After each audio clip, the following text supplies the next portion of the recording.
Hello everyone, how are you all doing? I hope everybody is doing good here. We'll be starting very shortly in another 2 to 3 minutes.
Okay, so hi everyone, and a very good evening to all who are from India, and appropriate greetings for the people who are from somewhere else. All right, so let's get into this session and let's start the session on computer aided drug discovery. I welcome all of you to this particular coursework and this particular session, which is basically intended for introducing you to this field before we get into the technical details of each one of these fields.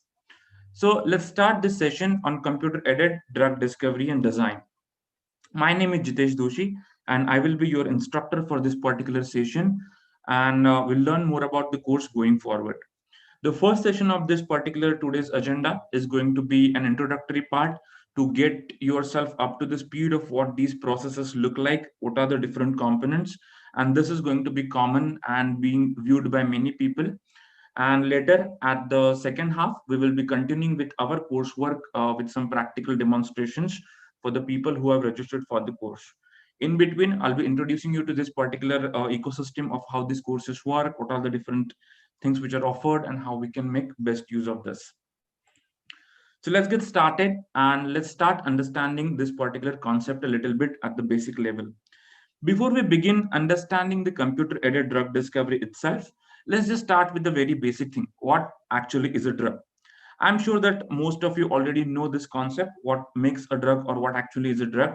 But just to kind of, starting from the very basics, drug is basically any substance which is basically when taken inside the body of the host in any way. It can be inhaled, it can be injected, it can be smoked, consumed, it can be absorbed through an ointment on the skin or a patch on the skin, or it is dissolved under the tongue. In any way, when it enters inside the body, inside the physiological system, it brings about certain changes into the physiology of that host organism. It could be humans, it could be animals, or any other like organism for which you are having these drugs. Most of these effects that we see are physiological, but often some of the drugs can also create psychological effect in the body. In more technical, like in pharmacology, the drug is can be any chemical substance of known structure other than the nutrient of essential ingredient, whatever we eat daily as our nutrient source. Apart from that, any chemical substance of known structure, when it enters into the body, and after that it creates some kind of a biological effect, some changes, that is what we call it as drug.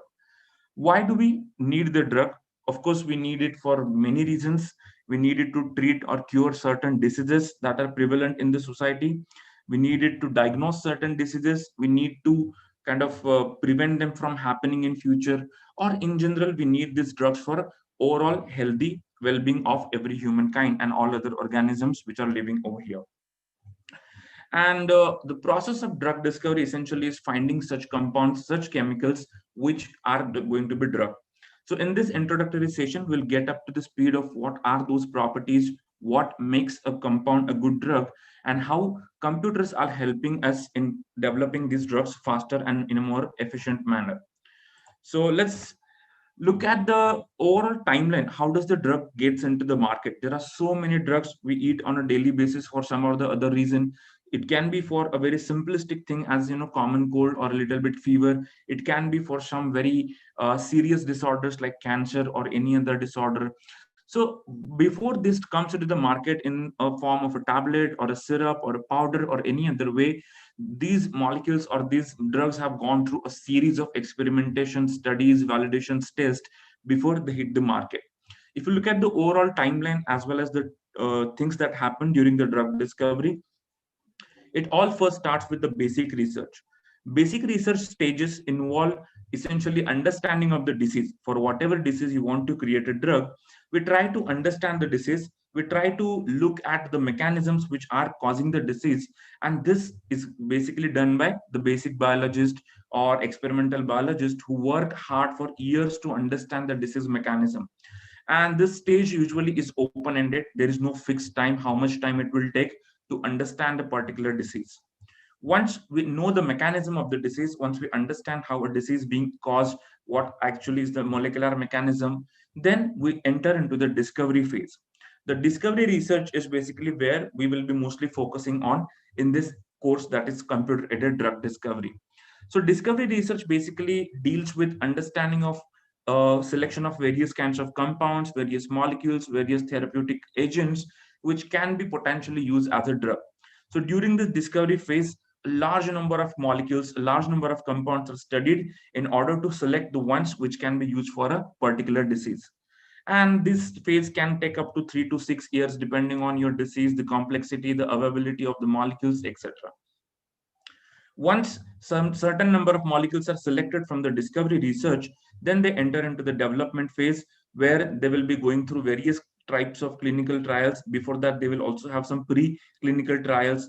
And finally, once they get approved through all of them, they will enter into the market as a drug. So it basically, the journey starts with a large number of compounds. Here it's just an example indicative figure, but in real life, in industries, these numbers could be in millions or even sometimes even billions of molecules can be screened in order to find the one good molecule. So let's just take an example of very small. In the basic research, we understood that, okay, how the particular disease is being caused. Then we will select a set of certain compounds, which may be, hundreds of thousands of compounds can be there at the start. Then we will shortly, and by using certain types of screening methodologies or filters, we are going to reduce them to few hundred or few thousand. Out of those, very few will test positive against certain validations or biological screening. Let's say we got around 250 out of all those. Out of those, very few which shows some really good and acceptable activity, they will be taken into the further stage of preclinical trials. Out of those, very few will enter the clinical trials, and finally only one compound it will enter or hit the market with the desired effects after approval of all those. So if you see, the process is very lengthy, very complicated, as well as very time consuming. The failure rates are very high. Most of the molecules on which you are going to invest your time as well as money, they are going to get discarded either in the preclinical phases or during one of the clinical trials, and very few amounts reach to the final stages. And it requires a large amount of money sum to be put inside discovering and researching all those molecules. That's where the computer based techniques come into picture. They help us kind of narrow down these compounds before we actually synthesize them or use them in the laboratory. And that's why they can handle a large number of compounds, reducing the time as well as cost which goes into the drug development.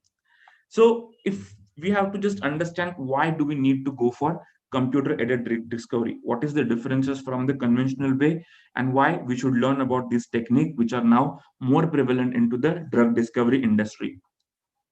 Just very briefly, we'll look at some of the very basic aspects of these differences, starting from the process.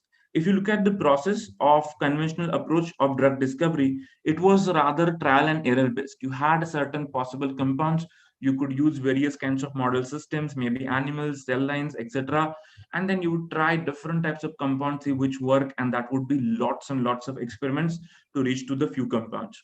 The modern approach is rather more logical. So we use the data-driven approaches. So we already have certain information at hand, and that information is used to kind of restrict certain experiments to only certain levels. The basis of conventional approaches towards drug discovery were based on the blind screening, as I said. But modern approach is more target specific. So we understand the target of the disease. We'll discuss about what targets are, and then we narrow down our experiments to only search against that particular target.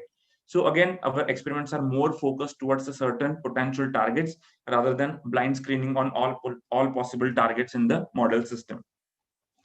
If you look at the executions of steps involved in this processes, the conventional approach was basically sequential. You had to do a lot of experiments in sequence, one after the other. But modern approach, being computer based, it's basically a lot of things can be run in parallel. So you can reduce the time which goes into setting up various experiments by just doing all the things in parallel. So many of the stages of drug discovery can be run in parallel, making it more time effective. If you look at the disciplines which are involved in this particular uh, conventional approach, you would see that all of the disciplines were not compatible. There was a clear demarcation of various disciplines which are involved. So the biologist will experiment with the mechanism, a chemist would work with the discovery, the pharmacologist or pharmaceutical person will deal with the validations and biological screening or pharmacological screening. So it used to be a clear demarcation about every type of person which is involved. But the modern approach is interdisciplinary, making it very compatible for each other to understand each other, to communicate with each other, and make the overall project a more effective environment. The most impact that this conventional approach has is through the cost and the time which goes into drug development. If you look at the cost of the drug, it used to be extremely high. Literally billions of dollars had to be put into these approaches. But because of the modern approach, as we are reducing this number of molecules to be tested or used, this cost has been cut down to around one third. Similarly, if you look at the time frame, earlier it used to take around 10 to 16 years for one molecule, one drug to come to the market. But now that time has been reduced to just 6 to 8 years. Overall, if you look at this, there are a lot of advantages of computer-based approaches or the modern approaches where the advancements in different scientific disciplines are utilized to make the drug discovery process more efficient and faster. As you know, currently we all are facing this corona pandemic, and there is nothing more than we want is getting the drug to the market as soon as possible. Everybody is eyeing on the clinical trials and want to have those drugs as fast as possible. So this is going to be kind of trend whenever you have a new disease or any other disease which is prevalent. We need to find a cure as soon as possible. So this time sensitivity of these modern methods are very important in that area. There are many more differences, but we'll talk about them as and when we encounter them in the process. So if you look at the drug discovery process, there are various stages starting from the target discovery in which we understand the molecular targets. We will dissect each of these terms going forward slowly one by one. Don't worry about if you don't understand some of the terms. But at any point, if you feel that that terms or that particular concept needs to be explained right away, simply shoot the question in the chat box and we will discuss that. So overall, the phases, if we look at it, we can briefly break down into target discovery, where we understand the molecular target. The next phase is lead discovery, where we try to find the potential compounds from which we can find the lead compounds. Lead compounds are the ones which are going to go into the clinical trials at the end of this process. The next is lead optimization process, where whatever molecules we have found to be useful, we try to optimize them by making some chemical modifications in order to increase their activity or increase their potency or reduce their side effect. For any one of these reasons, the optimization can be run. Once optimized molecules are synthesized, they will go into the preclinical, clinical, and further trials of approval, regulatory approval, and finally to the market. In this, what the computer-aided drug discovery essentially focuses on, it focuses on these things: the target discovery, lead discovery, and lead optimization. So these are the things which are handled by the computer aided drug discovery. So basically, when we talk about the computer-aided drug discovery, it is an interdisciplinary field. And the two major fields which work in this area are the chemistry and biology.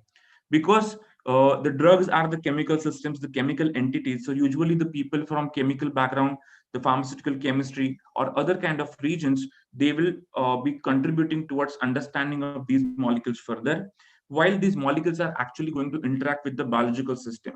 So we also need the expertise of people who understand the biological systems.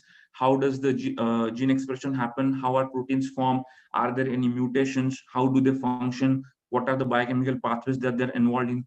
There are so many different considerations that one has to make.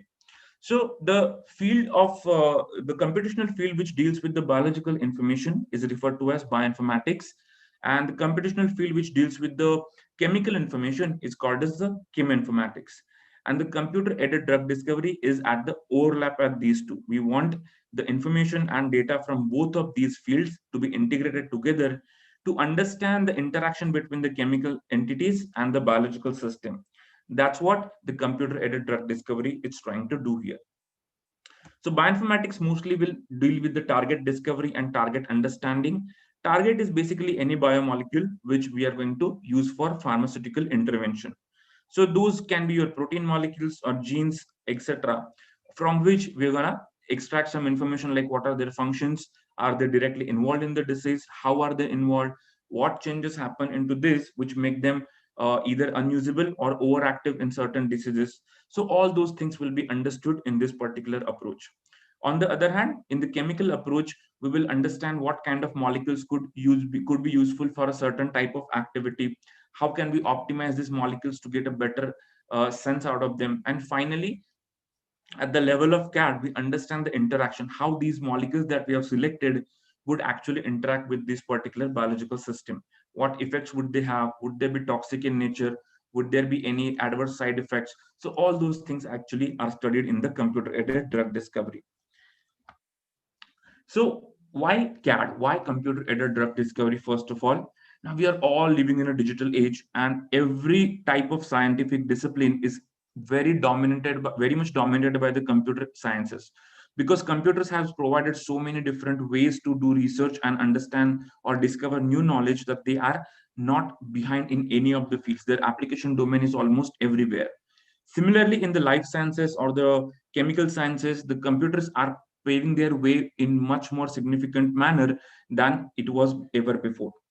Especially in the initial process of drug discovery, these computer aided things can definitely help us in reducing the data that we actually have to take it to the lab. So before you enter into the lab, it's always a good idea to work on a computer based systems, understand the systems a little better, create your hypothesis, and then create experiment to test those hypotheses. That way you will be saving a lot of time as well as money, which goes into buying those resources, setting up the experiments, synthesizing those compounds, etc. So that's where computer aided discovery is going to be very helpful. So this drug discovery in general is just a process of finding a candidate molecule. Okay, so there are going to be various terminologies we'll be talking about in just due time.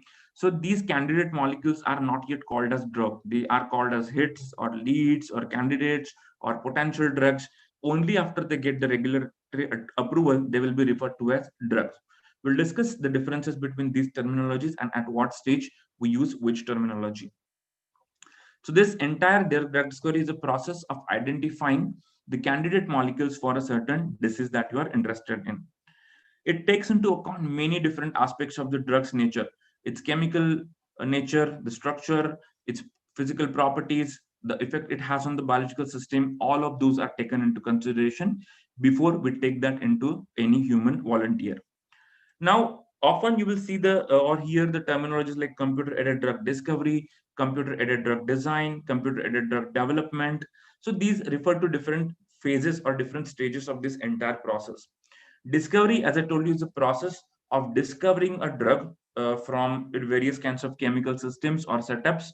And design is in part of the discovery process, wherein we try to discover a completely novel drug or create a modified or optimized drug from the already existing ones. So these two are very much overlapping.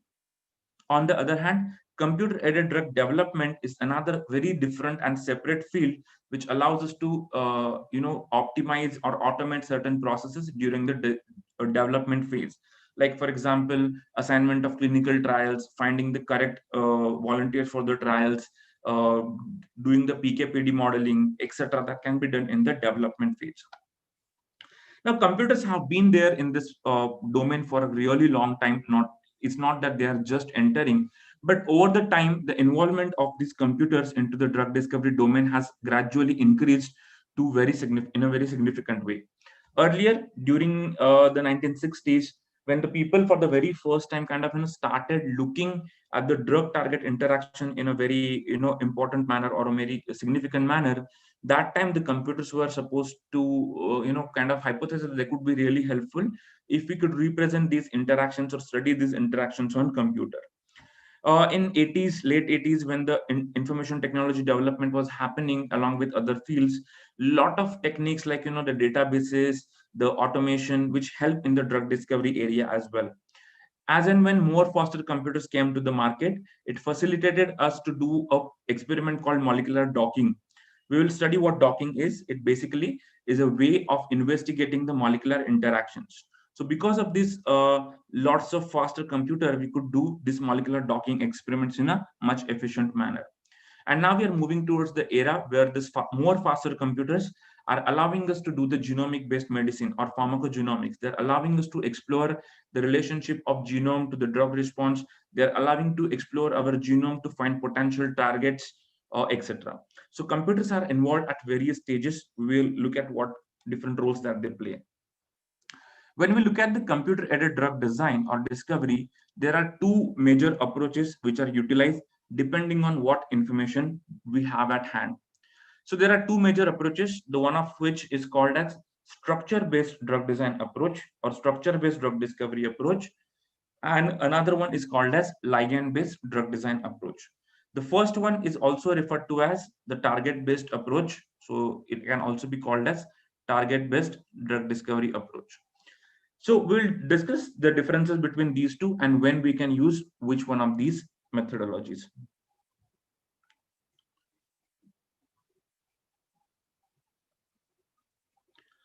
So structure-based drug discovery approach basically required to have some information about the target.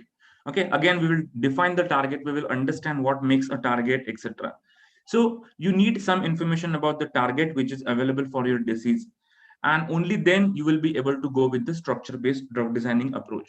Not just the information, but you also need the three-dimensional structure of this target, and then you can use this. In this method, what happens, we take the structure of the target molecule, whatever we have decided for a drug disease, and we find out the molecules which have the affinity towards this target, that can bind to the target, that can bring about certain changes to the target. So that way we are going to use the structure-based drug discovery approach. In this, there are many different stages involved, and one of the most important technique is molecular docking. So molecular docking is one of the most important technique used in the structure-based drug discovery. It allows us to explore the interactions between different compounds and the target that we have selected for our disease.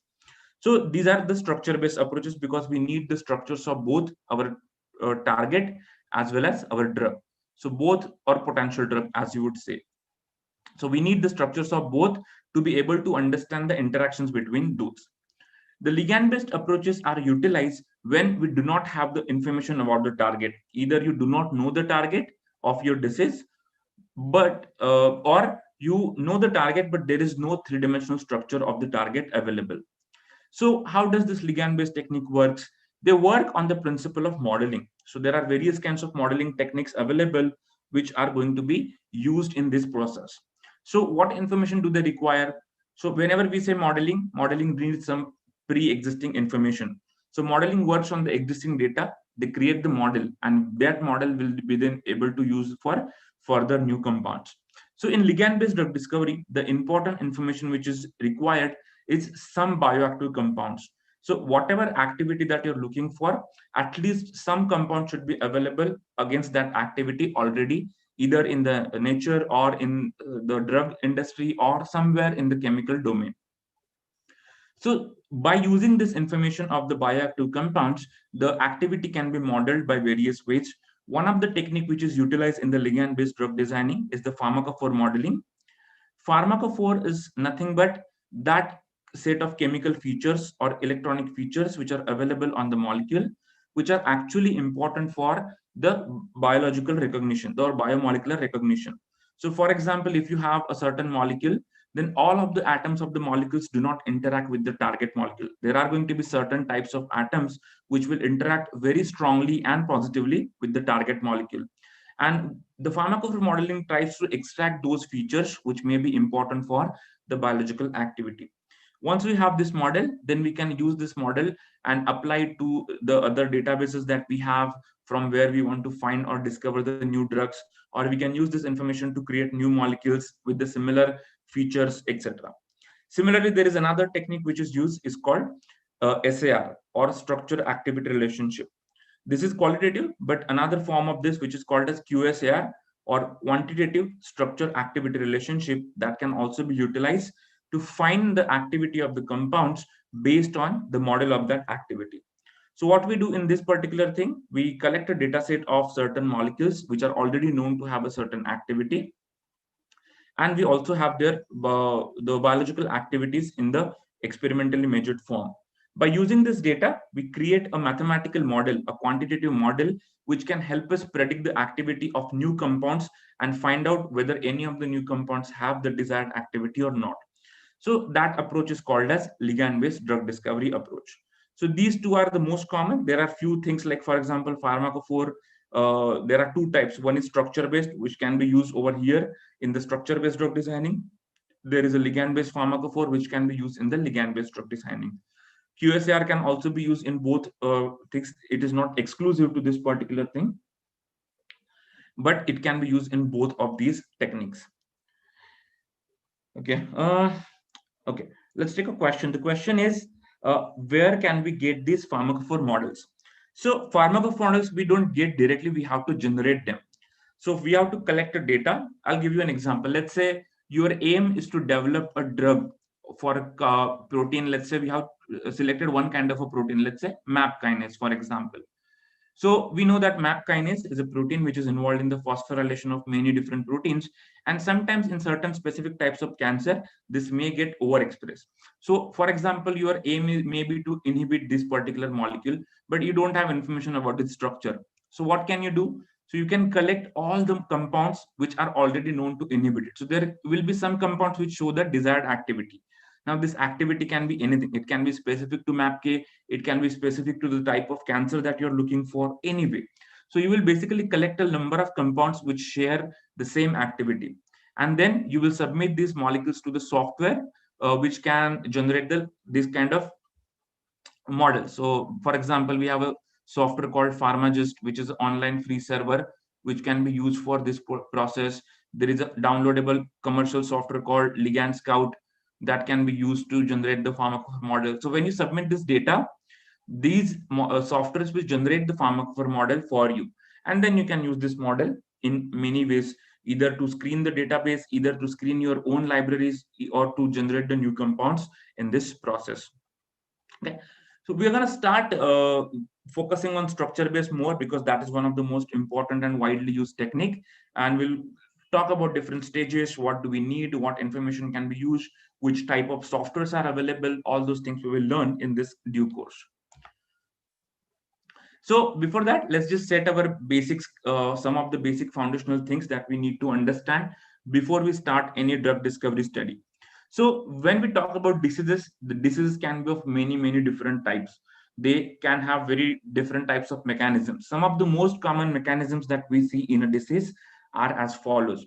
It's very important to understand how your disease is caused, so that your approach towards drug discovery can be set in a particular manner.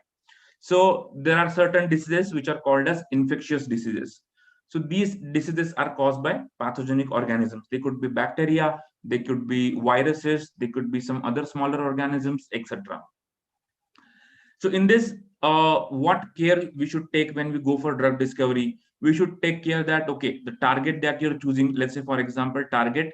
So that target should be from that organism. You cannot target the human protein, to always, I mean, there are some ways you can do that. So you have to make sure that the target is from that organism. Second thing, before you select your target, you should make sure that that target does not have any similarity to the human proteins of similar nature. So for example, let's say you are blocking the entry of certain bacteria and you want to kill it, and you try to go and target a molecule which is important for some of the biochemical pathways. Let's say glycolysis, a very simple one. But what will happen if you target that? The same protein, similar protein may be available in humans as well. And if you try to create a drug for that, it might also block the human protein. So your target selection criteria will change according to your disease mechanisms. So in this, you will make sure that the protein is unique to the molecule or that particular organism and use that as your potential target. Similarly, some of the diseases are genetic in nature. So genetic diseases mostly are caused by different types of mutations. So when there are a mutation, so let's say for example, uh, disease, say sickle cell anemia. Okay, so we have sickle cell anemia, which is one of the simplest diseases that everybody might have studied at some point in their biochemistry, molecular biology, or genetic classes. So in this, what happens? The gene for the sickle cell and the which codes for the hemoglobin, it has a small mutation at certain position, at the position 6, glycine to valine, sorry, valine to glycine, or vice versa. One of the mutation happens over there. Now, because of this mutation, what happens? A wrong amino acid is coded into the protein chain. This is the DNA, then it will convert to RNA, and then finally protein. So the protein, when it tries to fold itself into 3D structure, that mutation will cause a problem, and the structure will be very different from its natural form. This structure will then affect the function, and that's why the red blood cells will be something like a sickle cell rather than their normal disc-shaped form. So as you can see, there is a strong association between the sequence to structure and structure to function. So this relationship is explored in the genetic diseases. Once you understand what are the problems, that what exactly this mutation is causing, what changes are happening in the protein structure, then you can design a molecule which will be able to restore the certain things or certain, micro environment that is missed by this protein. So that way you can have certain approaches. So it will depend, I mean, there are, every disease will have a different mechanism, so you will have to approach it in a different way. There are certain diseases which are called as deficiency diseases.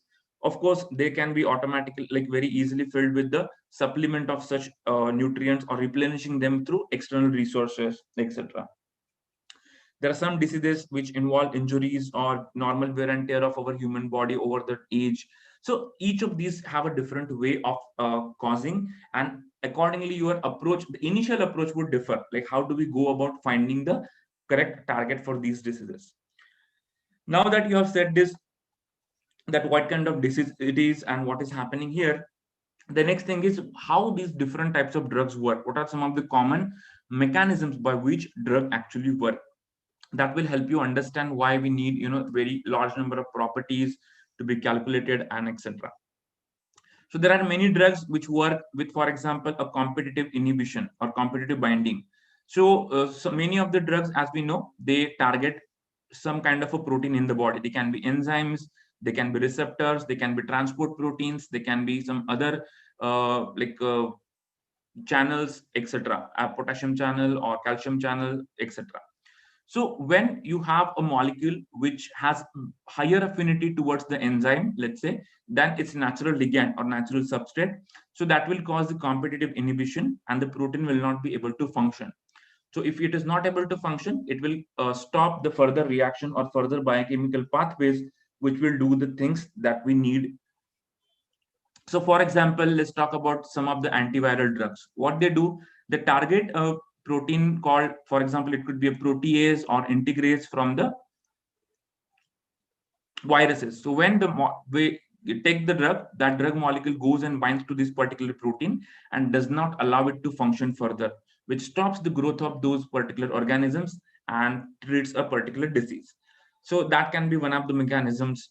Another mechanism is usually, rather than stopping the function of an individual protein or making changes in the protein in such a way that it stops the function, some of the molecules work on a biochemical pathway level. They don't allow a certain biochemical pathway to happen. Again, it is again through the binding only.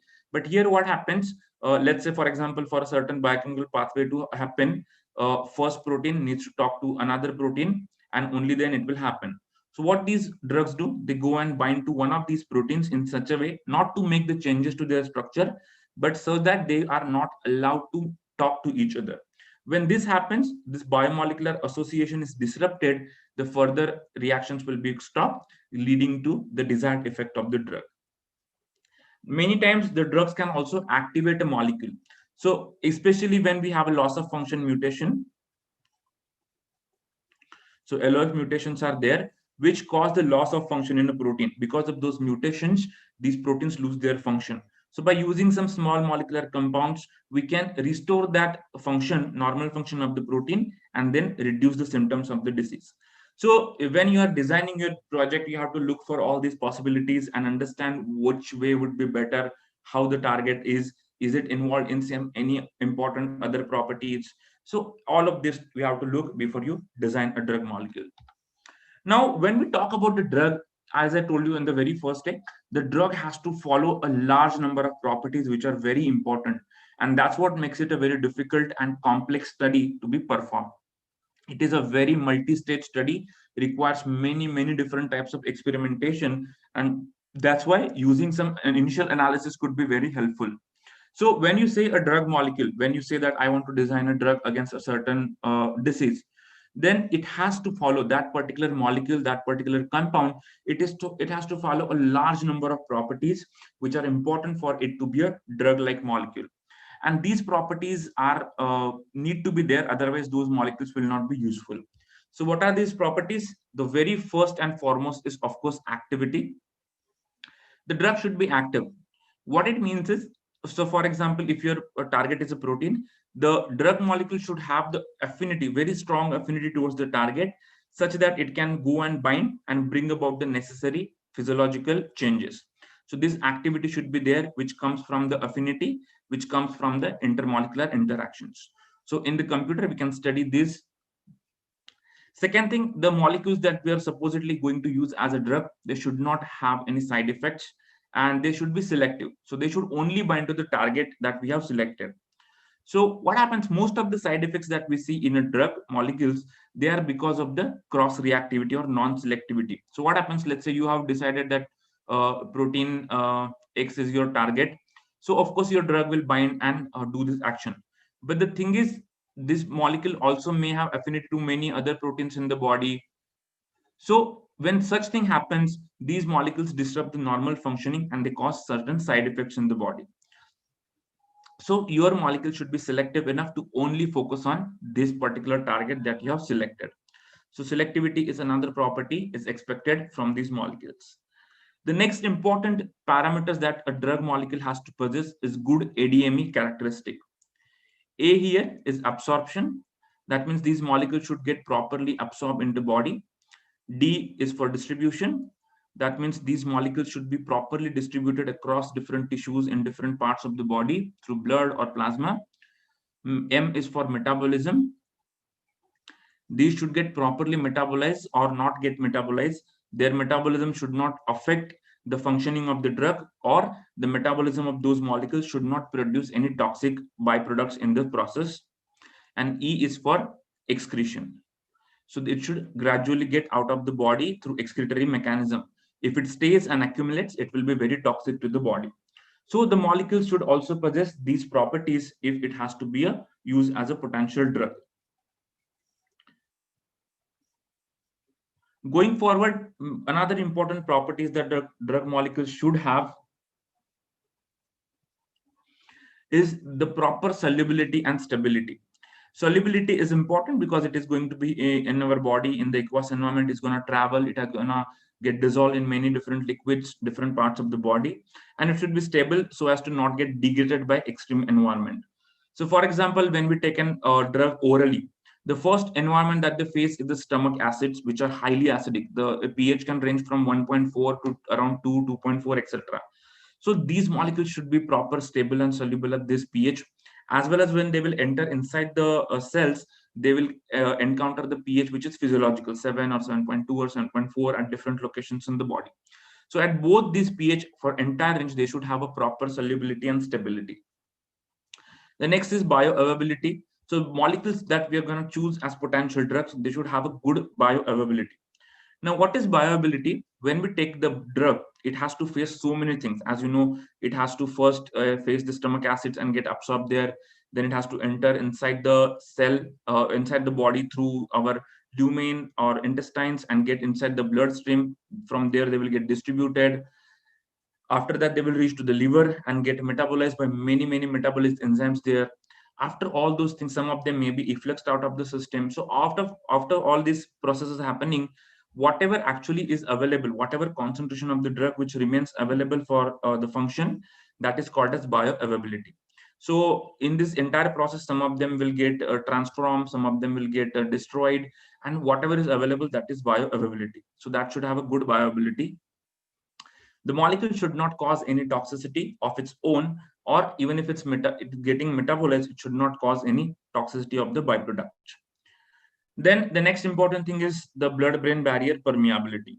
So if your molecule is supposed to enter into the brain, or for example, any injury related to the neural system or head injuries or brain injuries, then it will have to cross through this blood-brain barrier.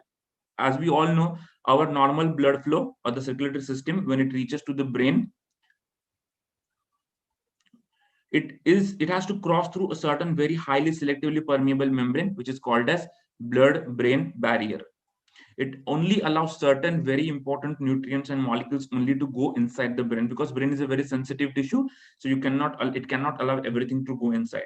So if your molecule has to go there, it has to possess certain chemical properties which are going to be important for it to allow to enter into this particular bloodstream. And that's what this blood-brain barrier permeability is very important. Another important thing is it should not be a PGP substrate. So PGP is basically P glycoproteins. These are some of the important proteins which are present in our cell membranes or plasma membranes, and they usually are kind of efflux system. They efflux out of the drug molecule or any other foreign molecule from the cell to the outside of the cell. So in these cases, what happens? A lot of drug molecules are lost in this process, and they may not be available for function. So if your molecule is a substrate, it has the properties to be a substrate for this PGP, they will get effluxed out. So we have to select the molecules which do not have good affinity for these kind of molecules. And there are many other properties, but these are some of the most important ones which we need to look for. So if you look here, the number of properties that we have to select or look for in a drug molecule are enormous. And it will be very difficult if you have, for example, starting with say 10,000 compounds. It will be still very difficult to actually do these kind of experimental assays to find their activity, to find their selectivity, to study their ADME characteristic, to look for their solubility, bioavailability. So all of these are going to be very expensive and a very elaborate setup that we will have to have. So in order to reduce the stress on those, we use the computer-based techniques, because now, because of the lots of models available today, all of these properties can be studied right on the computer with using different types of softwares without actually going to the lab. So what actually happens in drug discovery processes, a large number of initial potential molecules are taken together. Usually these libraries can range from millions of compounds to billions of compounds. They are all screened for all of these things. They are screened for substrate specificity, they're screened for permeability, they're screened for toxicity, ADME properties, etc. And finally, they will be screened for activity. So after you have selected the molecules which show all these good properties, only then the selected molecules will be taken forward to the laboratory to actually test the hypothesis. So your workload will be much lesser, rather than selecting all of them, which inherently do not have the properties to be a good drug. They will be discarded from this particular setup. And that's how the computer-aided drug discovery is going to help. So these are all important for the discovery research phase. And again, if you actually have the molecule and want to go for the production, then there are a few more like shelf life, how they are going to be delivered to the patient. So all those things matter, but those come into the development part. So we'll not discuss about those. So all these tests that we need to do, they are now available on different softwares, and we can use it to reduce the.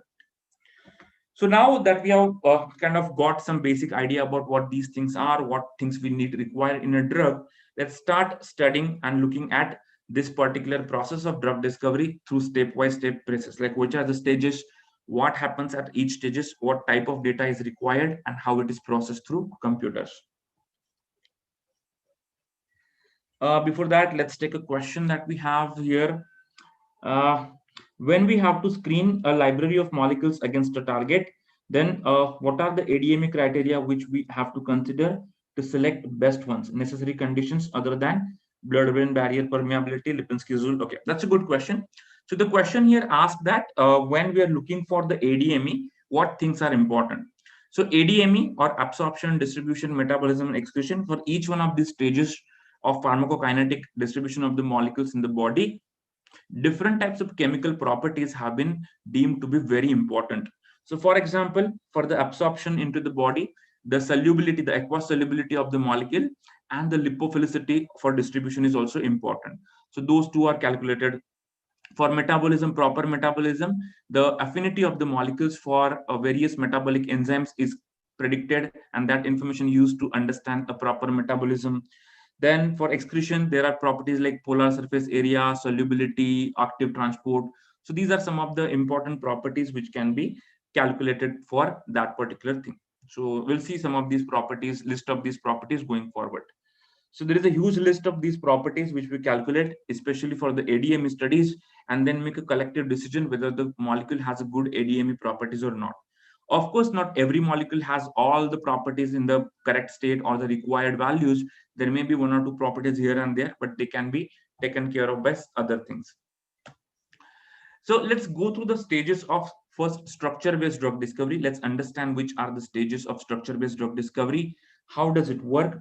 And then we'll go to what type of softwares are available for this. So structure-based drug discovery starts with the disease selection. You first identify which disease you want to work on. Now, this choice can depend on many different things. For example, if you are a person from a scientific institute or a government institute, you will look for the socio-economic importance of the disease or how it can help the society. If you are from the pharmaceutical company, you will think about the potential investment that you will have to put at, how much market is there for this drug, how much I will get return if I put this much, what could be the challenges. So depending on all those things, you will select your disease. Or sometimes when you enter a certain phase of research, you already will know that this is the disease that I want to work on. For any personal reasons, that can be your choice. Once you select that, the next stage is target identification, in which we need to understand the potential target of the disease. What it means is we have to understand the mechanism of the disease. We have to understand which molecules are involved in the disease, which can be targeted. So there can be 10 different molecules involved in the same disease, but all of them will not make good targets. There are certain characteristics of the targets which need to be present in the molecule. Only then it can be called as a target and used in further studies.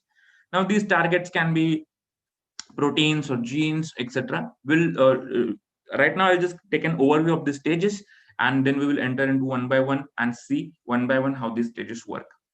Once you identify which protein is involved or which type of receptor or which type of enzyme, then the next thing is to find the structure of the target. This is the three-dimensional chemical structure of the target, which basically describes the atomic arrangements in the given molecule, so that we can use this information for analysis of interaction. So these structure can be determined by various kinds of experimental methods, as well as some theoretical methods are there, or there are some databases where you can find such information. Then the next phase is the library generation. So basically these two, the biological side and the chemical side, kind of go like parallelly. So in this, we understand the target, we study the disease mechanism, we understand the structure of the target, we make the best possible structure available for further studies. So that is the biological side. Similarly, now we have to also look for the compounds. So in the chemical side, we will start with the library, compound library as it is called as. So we will start collecting a large number of compounds from various sources. So they can come from natural sources. These compounds can come from various compound databases. They can come from the combinatorial library generation, etc. And then they will be used as your potential starting material. So once you collect a large number of compounds, then you will start screening them for further use. So these compounds will undergo the next stage, which is called as virtual screening or virtual high throughput screening, or even lead generation sometimes. So in this stage, what we do, these are going to be a huge number of compounds. They all of them may not be important. So what we do, we screen those compounds based on various types of properties, various types of criteria, and then only use the ones which are having acceptable. So what are these things? So for example, there is a set of rule which is called as Lipinski's rule. This is the rule which is also referred to as a drug likeness rule. It tells what properties are important for a molecule to be drug-like molecule. So Lipinski's rule says that for a molecule to be drug-like rule, it should have the molecular weight less than equal to 500. It should have log p value, which is the partition coefficient.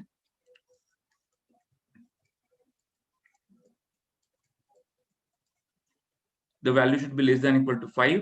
So this is the measurement of lipophilicity of the molecule. Then it should have the number of hydrogen bond acceptors atoms less than equal to 10, and hydrogen bond donors to be less than equal to 5. So basically what these people did, they studied the large number of drugs available in the market, and they compared their properties to the general organic compounds which were not drugs. And they came up with these rules that if molecule has these kind of values, they will have a proper solubility as well as permeability, because as we know, the lipophilicity and the hydrophilicity are two opposite properties, the solubility. And for drug to be able to do both, it has to have some best balance between these values. So as we know, the solubility is important for proper absorption and distribution, while lipophilicity is important for the molecule to pass through the lipid bilayers or different types of cell membranes which are lipidic in nature. So for it to pass through, it should have a good lipophilicity as well. So certain of these properties, they make sure that these two are well balanced in a molecule. Now that is a very old rule. Now we have much better rules available today, but it was one of the first such kind of rule of drug likeness. It's still very popular, but it's not always holds true for all the drugs. So for example, atorvastatin, which is a very popular drug for heart conditions, it does not follow the Lipinski's rule, but still it is a drug. So there is a trade-off that you have to learn about, that how accurate these models could be, where could be the potential for risk, etc. That we'll be studying further in this course. Then once we screen the compounds for drug likeness, all those compounds which do not have any drug-like characteristic, they will be discarded. Only the ones which have the drug-like characteristic, they will be taken forward. It's still a large number. We still cannot directly produce or synthesize them in the lab. So the next filtering we can do is, for example, let's say ADME filtering. So we find out only those compounds which have the good absorption, distribution, metabolism, and excretion. T is for toxicity and does not have a toxicity. Only those will be taken forward while others will be discarded. So this virtual screening allows you to explore your library of compounds in order to find only the suitable ones to be taken forward. Once you have filtered these compounds via many different ways, finally you have the set of compounds. So you will have your target structure, and you will have set of compounds which all have been passed for the Lipinski's rule, the ADME properties, etc. So essentially these are all the compounds which have good pharmacokinetic property. That means they have good solubility, they have good lipophilicity, they have good metabolism that is acceptable. So all those have been tested. So they are all ready to be drugged. Now, only thing that we have to test is whether how many of these compounds actually can act against the target. How many of them actually have the affinity towards the target. And that's where the integration of these to the chemical system and the biological system comes together. And that is done with the help of molecular docking. So the next stage is the target lead structure determination. So we determine how the target and the lead compounds, or these compounds, are going to fit together. Are they going to bind with each other? Is there going to be any changes? So a lot of things can be studied at this level. At this point, many of them will further get filtered and only some of them will get accepted. So those accepted we will study further, and maybe in the laboratory we will synthesize them, we will test their effect, and only when we're happy with them we'll go forward.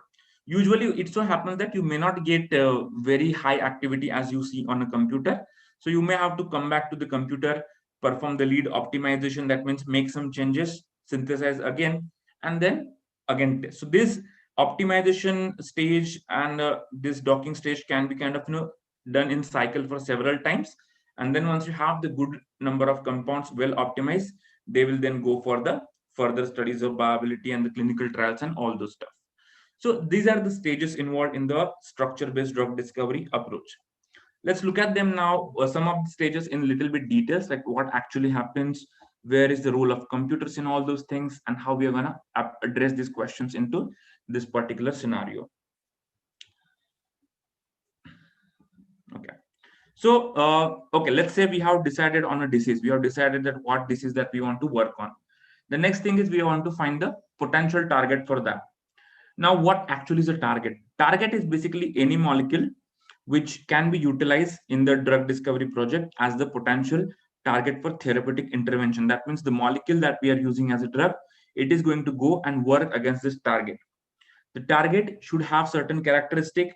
For example, it should have the druggability. That means the drug molecule should go and bind to it. There should be some binding sites. Second thing is that that target should be directly involved in the disease, so that modulating that target actually will reduce the symptoms of the disease. So that has to be checked. Only then you can use that molecule as a potential target.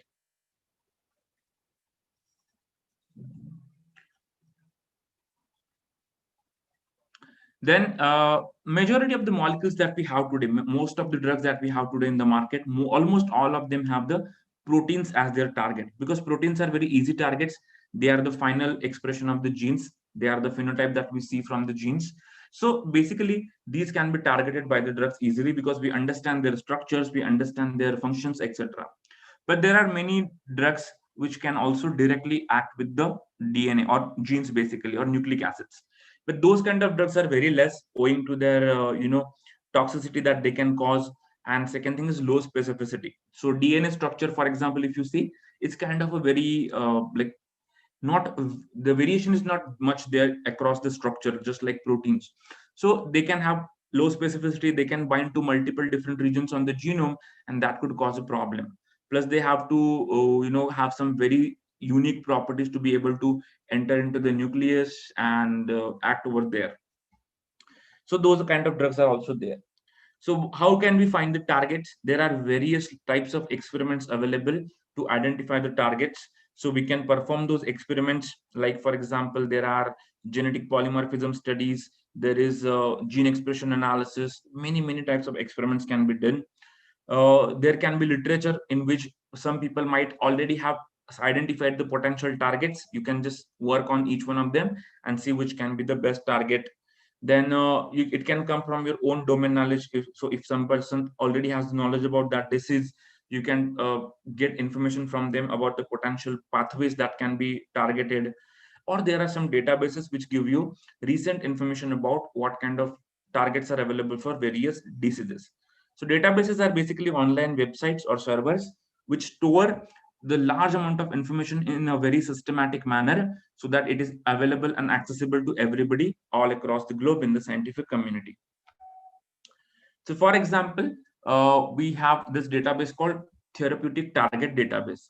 This is a very good database. It contains a large number of targets which have been validated, and along with that, it also tells you, different state of the current affairs regarding these targets.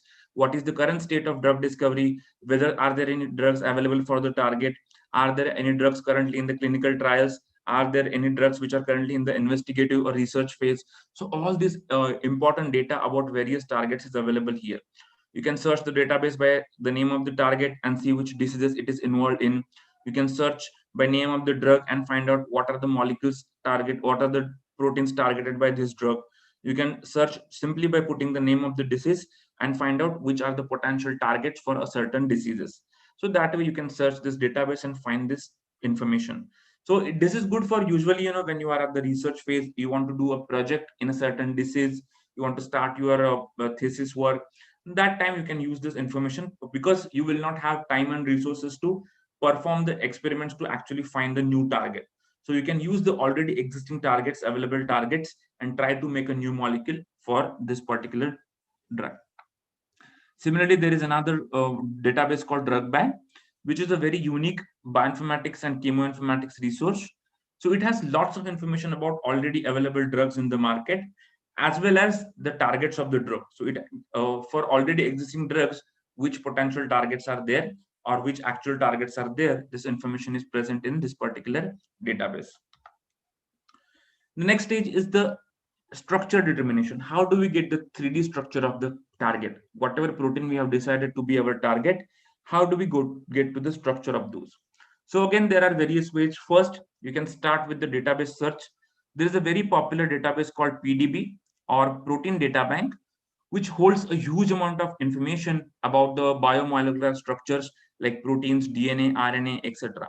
So it has all the proteins. Whenever any scientist develops the 3D structure of the protein or solves the structure, they deposit this data into the PDB database, which can be used to extract the structure of the molecule. Of course, there are many considerations, many things you have to do for pre-processing and everything. There are ways or criteria to select the best quality molecules from all these things. So those will come into this database search. If the structure is not available in the database, then you may have to go for your own experimental approaches. So there are various biophysical experiments like X-ray crystallography, nuclear magnetic resonance, electron microscopy, neutron diffraction. There are various types of techniques which can help us determine the three-dimensional structure of our target molecule, whether it is a protein or DNA or RNA, anything. But those are of course costly and time consuming. If you very quickly want the structure for some basic studies, then there are also methods called computational structure determination method. So these are the prediction algorithms based on the sequence that has been provided of your protein. They try to formulate what is the 3D structure of the protein this could be. So there are various types of methods like homology modeling, threading, or fold recognition, and ab initio methods, etc. So homology modeling are the most important ones because they are more accurate across these three types, and they can be used for drug discovery research just in the initial phases when you are just starting to understand the mechanisms of the disease of these targets. So this is the target determination phase. Once you have the 3D structure, you will get the coordinates of every atom present, how they are situated, what is the 3D structure, etc. Just like this, which is shown here. Now that you have the structure, you are ready to go and create or generate your library of compounds. So this is now the chemical aspect where you start collecting large number of compounds which have potential for your drug discovery project. So your molecules can come from various sources. So they can come from various natural products. So for example, you can take various plant metabolites and study if any one of those actually have the affinity towards certain targets or not. You can take chemicals which are secreted by various microorganisms and see if any one of them can be used as a potential drug or has the desired activity or not. You can select various marine byproducts which may have some activity. There can venoms and toxins from many organisms are actually good biotherapeutic drugs that can be used as. You can study some medical folklore and understand what types of systems have been used to treat certain diseases. Then you can extract the information from those, what molecules are there, what is the constituents, and see what molecules can be used as the potential drug or drug-like molecules. Many pharmaceutical companies are like providing many synthetic banks. So they have something called as screening libraries with them. It's a huge collection of large number of compounds from which you can download those all compounds and use those compounds to find out which basically can be used as the potential drug. So all of these are basically the molecules which are already available. Either they are available in nature or they are available with the companies which develop these molecules in the industry. Apart from that, these all molecules are also stored very systematically in various kinds of databases. So for example, we have a database called PubChem, which has currently around molecular structures of around 101 million different compounds. Then we have Zinc, which again have several millions of compounds and conformers for drug discovery purpose. So these databases store this information. You can simply download all of these compounds on your computer and start scanning through them to find if any one of these compounds can be used as a drug for my target. If you don't have anything in nature already, then you can go for combinatorial synthesis. It is another way of generating new compounds by combining the ones which are already there. So what happens in the combinatorial synthesis is that we use some fragments, some small compounds which are available, and try to match them together to find whether a new compound can be formed with this, which can be useful for the drug discovery purpose. So that is the combinatorial library synthesis. The combinatorial chemistry is a very well advanced and very well sophisticated science. Similarly, we can perform the combinatorial synthesis in a virtual environment, that is on a computer, by using certain softwares. I'll give you a list of all this software, show it at the end. So that will create a huge amount of data. So these libraries, as I told you, usually they have a large number of molecules, millions of molecules that are there. So you have to filter them. You cannot use all of them. If we anyway have to filter them, then why do we actually go for such a large number of molecules in the first place? That is the very obvious question that we would have. So we'll come to answering that question through this. But before that, let me take some questions. Can you say the tools for lead optimization? Yes, I will come to that. I will show the list of tools for various types of phases. Are the sessions recorded? Yes, it will be available on the same YouTube link after the session is over. There are sites in the proteins where a native ligand is present. Is that the pocket which is always the active site of the protein? Please explain how to find active site other than from literature. Okay, that question is really good, and it could take some time to answer those questions. But in a very short, no, it is not always the case. Just because there is a molecule bind to the protein in a PDB doesn't mean that it is always going to be the active site. It could be just some ligand bound to the protein. It could be allosteric regulator, so that could not be active site. It could be some other type of modulator, so it may not always go and bind to the active site. But whenever you have in the paper describe that, okay, this molecule is the certain type of inhibitor of the protein, yes, in those cases it is going to be the bound to the active site, because that makes it inactive later. But it has to be taken with some caution, this information which is available. There are ways to, of course, predict this active sites and binding sites. Many softwares, again, will have a just glimpse of those. So yeah, as we said, we are collecting as many compounds as possible. The hypothesis here is that more the number of compounds you are choosing initially, better is the chance or higher is the probability that you will find at least some compounds useful. If you're already starting with a very small number of compounds, you may not get what you are looking for. That's why we start with a very large number and slowly try to reduce this number by selecting the filters which are useful to us. And that's where the virtual screening comes into the picture. So in a virtual screening, what we do, we try to reduce the number of compounds one by one by using various kinds of methodologies in order to get better compounds for the next phase. So we test these compounds for various chemical properties, various pharmaceutical properties, various physiological filters that we apply, like drug likeness, for example. So these filters in turn are going to reduce a number significantly, and only those which have the better properties are going to be used. So in this includes prediction of various profiles of solubility of the molecule, prediction of lipophilicity of the molecule, prediction of toxicity of the molecule, studying of ADME properties. So all those things can be done in this virtual screening. Essentially, each of these steps at the end, we will give us a set of molecules with better pharmacokinetic profile, so that they are going to be properly taken inside the body without causing any harm to us or to the molecule itself. Okay, let's take a question. Is there a possibility to have multiple active sites for a single molecule to a single target molecule? Usually that will not be the case. There are very rare, hardly, I think there are very few compounds you will find that bind to the same protein at two different sites, very rarely, because they will always try to choose the area or the binding site where they have the most stability or the minimum energy or maximum affinity. So that will be usually the active site where it makes them inactive, or it could be the sites like allosteric sites or cryptic binding sites, some of these sites. But there are some examples of the compounds which can bind to multiple locations on the same protein, but very rarely it is possible. All right. Another question is, for unknown compounds, how to identify the protein targets? There are ways to do that. We are going to do, of course, study it. We have a separate session on the target identification and target discovery. We will learn in this course going forward. Yeah.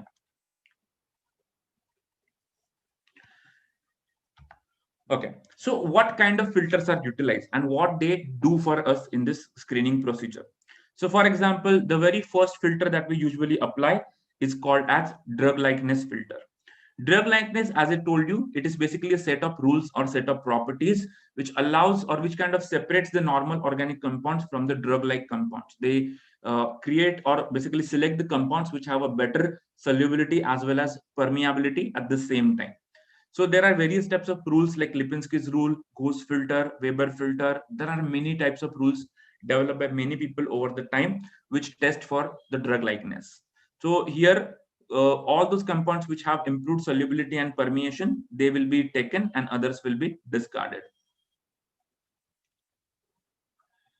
Okay. Another question that we have is it possible to have a single ligand for more than one protein?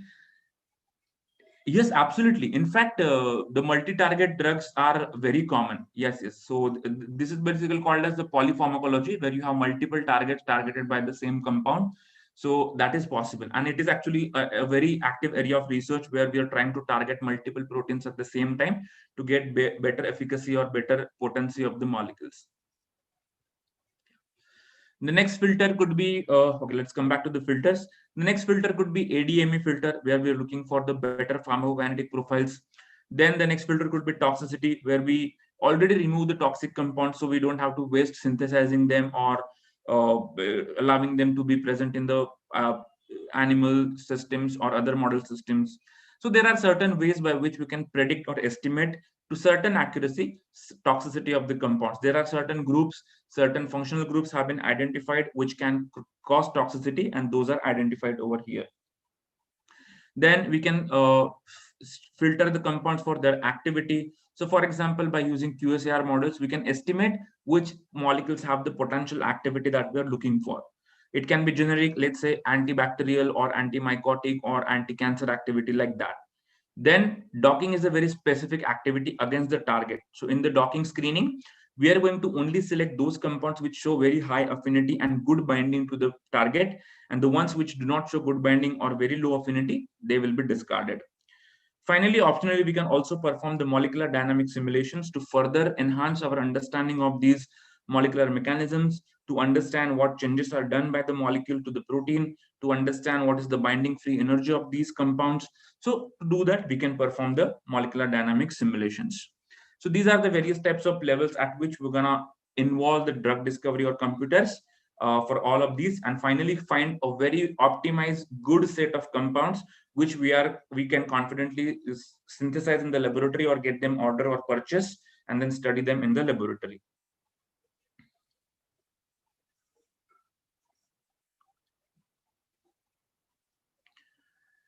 Okay, so let's take few more questions which are there. If a metal bind with protein, so we say the metal is a ligand for the protein. Yes, metals are very common types of ligands which are there for many proteins. Many proteins, the metals go and bind to the many proteins. Certain metals even activate certain proteins. So yes, in those cases, those metal ions are called as ligands. What kind of binding is most favorable as identics to become drugs when used approach molecular docking? Is it true if a compound have many functional groups will have a good as drug? Uh, okay, this question is hard to answer because for every type of target, this information is going to be a little bit different. Just because number of functional group is high does not always guarantee that it is going to be a good molecule. But yes, it helps in achieving those properties like a proper molecular structure, a proper hydrogen bond network. So bigger molecules usually not bigger, but in somewhere in between they will have those kind of properties. So it helps them, but it will not be the cause of drugs activity in turn. So the binding which we are looking for is basically in such a way that, so for example, if your target activity is, let's say you have selected an enzyme, say HMG-CoA. Okay. So if this is the activity that you're looking for, HMG-CoA inhibition, then the one that you will be looking for is basically a molecule which binds to the active site of this enzyme and blocks the normal, uh, HMG-CoA reductase, for example, let's say. So it blocks the entry of CoA, coenzyme A, to the protein in the active site. Or it binds somewhere else, let's say allosteric regulation, but it brings about certain changes to the protein in active site so that it still cannot bind it. So we're looking for that kind of binding. If your protein has lost a function and you want a molecule to restore the function, then the binding should be in that area where it has lost the function. So for example, in a active site, it has lost a very important amino acid. Let's say lysine, for example, was there in earlier, but because of the mutation, it was converted to some smaller amino acid and the functions of lysine was lost. So substrate cannot bind. Then your molecule should bind to this area or mutated amino acid and take care of the functions lost by this mutation. So it depends on your target, your mechanism, that how we're gonna go about this. Okay, we do have a few more questions. Let's take them. The MDS, is it right that the higher the simulation time, the better you understand the interaction? Why do MDS is the docking have good result? Okay, it's a good question. The question is whether the time that we allow the molecular dynamics to happen really helps us a lot or not. And the second part of this question is why the MDS is basically giving better result. So to answer the first question,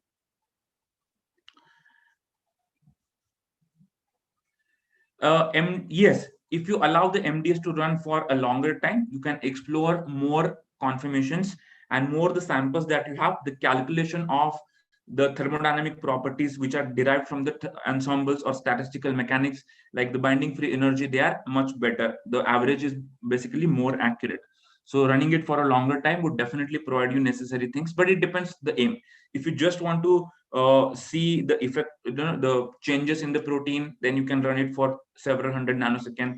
If you just want to see the stability of the molecule, you can just run it for 50 nanoseconds. So depending on your aim, you can choose that. And why MDS is much better than the docking is, docking is done for a very quick analysis. It is a study in vacuum. We just have a protein molecule and the ligand molecule, and then we simply study their interaction. But in real life, these interactions are enhanced or disrupted by many things. So it's not just in vacuum, but in our cells, we have aqueous environment, we have water molecules, we have different other molecules floating around, we have ions floating around, a lot of things. So in simulation, we try to simulate the aqueous environment in which the interactions are actually going to happen. So as you're considering the more realistic environment than docking, they produce much better results, but they are very time consuming. So first we do the docking, and whatever molecules we find are best in the docking, those we subject it to molecular dynamic simulations. So that's what the basically screening does. So once you do the basic screening, the docking screening is very important. It allows us to explore and answer a few questions. So as you can see here, we have already now filtered the molecules from ADME and other drug-like properties. Just because now molecules are drug-like and they have good ADME doesn't mean that they are good drugs or they are active against our target. And to find that activity, we perform the molecular docking studies.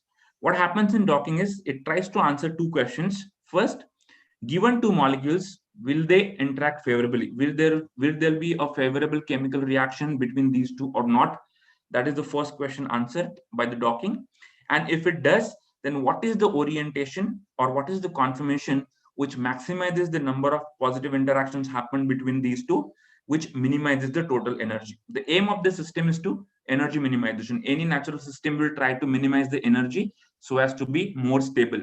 So while docking, it tries to find out which conformation will have the minimum energy with the protein and ligand complex. And that way we can find out how well they can bind to each other, how tightly they can bind to each other by estimating their binding affinities from these results. So docking will do that exactly. So as you can see here, the molecule can have multiple different conformation. Each conformation will have a different energy, and our aim is to find out how actually it is going to bind, so that we know which amino acid is binding to, what type of interactions it is making. It will help us analyze the results further.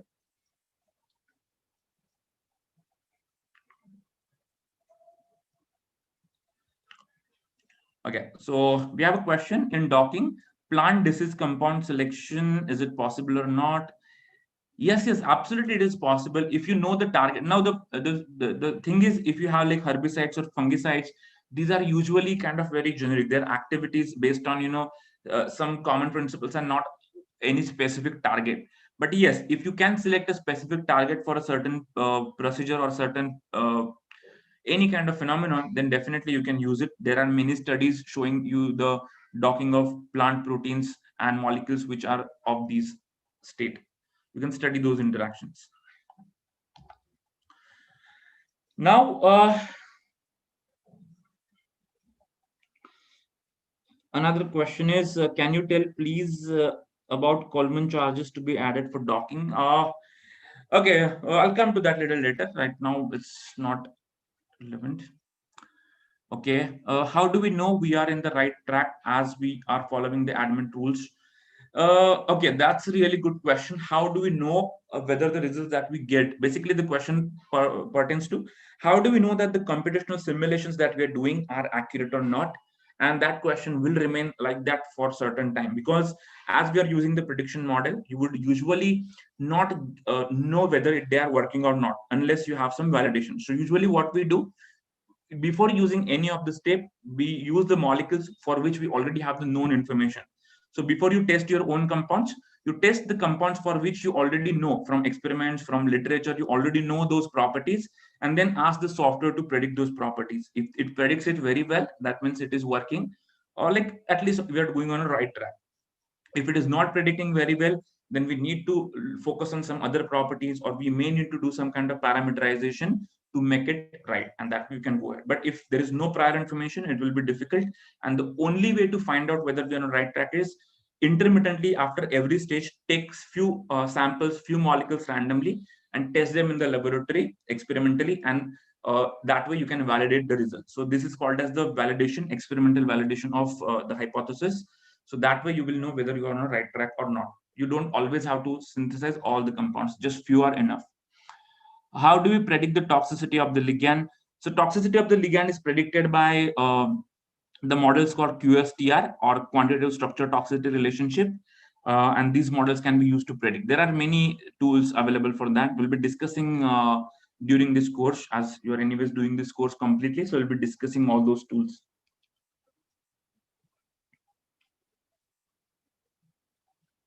Okay, there are a lot of questions I can see you have. We'll try to answer as many as possible. Uh, one question is very good. Please guide about removing water molecules in receptor or not in docking. Again, I'll come to that little later. Which structure is preferred for docking and why, alpha helix or beta sheet? Okay, so this question pertains to the structures of proteins, and no, there is no such thing like you will prefer the alpha helix or beta strand or not. It depends on what structure, because there are all kinds of proteins. There are proteins which are all alpha, there are proteins which are all beta, there are proteins which are both alpha and beta, etc. So it depends on the how the protein structure is. The reason why you would ask this question sometimes is because the alpha helix are kind of spiral shaped structures. They create a good binding cavities and allow the druggability to be explored further. On the other hand, beta strands usually form a very flat ribbons or flat sheet like structures, which does not really allow a proper binding of the molecules. So, but that is not the ultimate thing. You cannot decide on that. It will come automatically from the protein. Even beta strands or beta sheets can bind to the ligands. Software by which we can assess our molecules admit and Lipinski's rule. I'll come to that. I'm going to show you the list of softwares, types, etc. Let's just finish this kind of overview of this thing, and we'll come to the list of softwares, what type are available and how to select them. All right. So now for all these different stages, we have just seen some. There is optimization also further. But for all these things, there are many types of resources are available from the computational studies. And I can vaguely classify these kind of softwares or available. There are many. As you can see, the stages are many. So for every stage, we have multiple different types of softwares for different types of studies to be done. So I can vaguely classify these tools into these classes.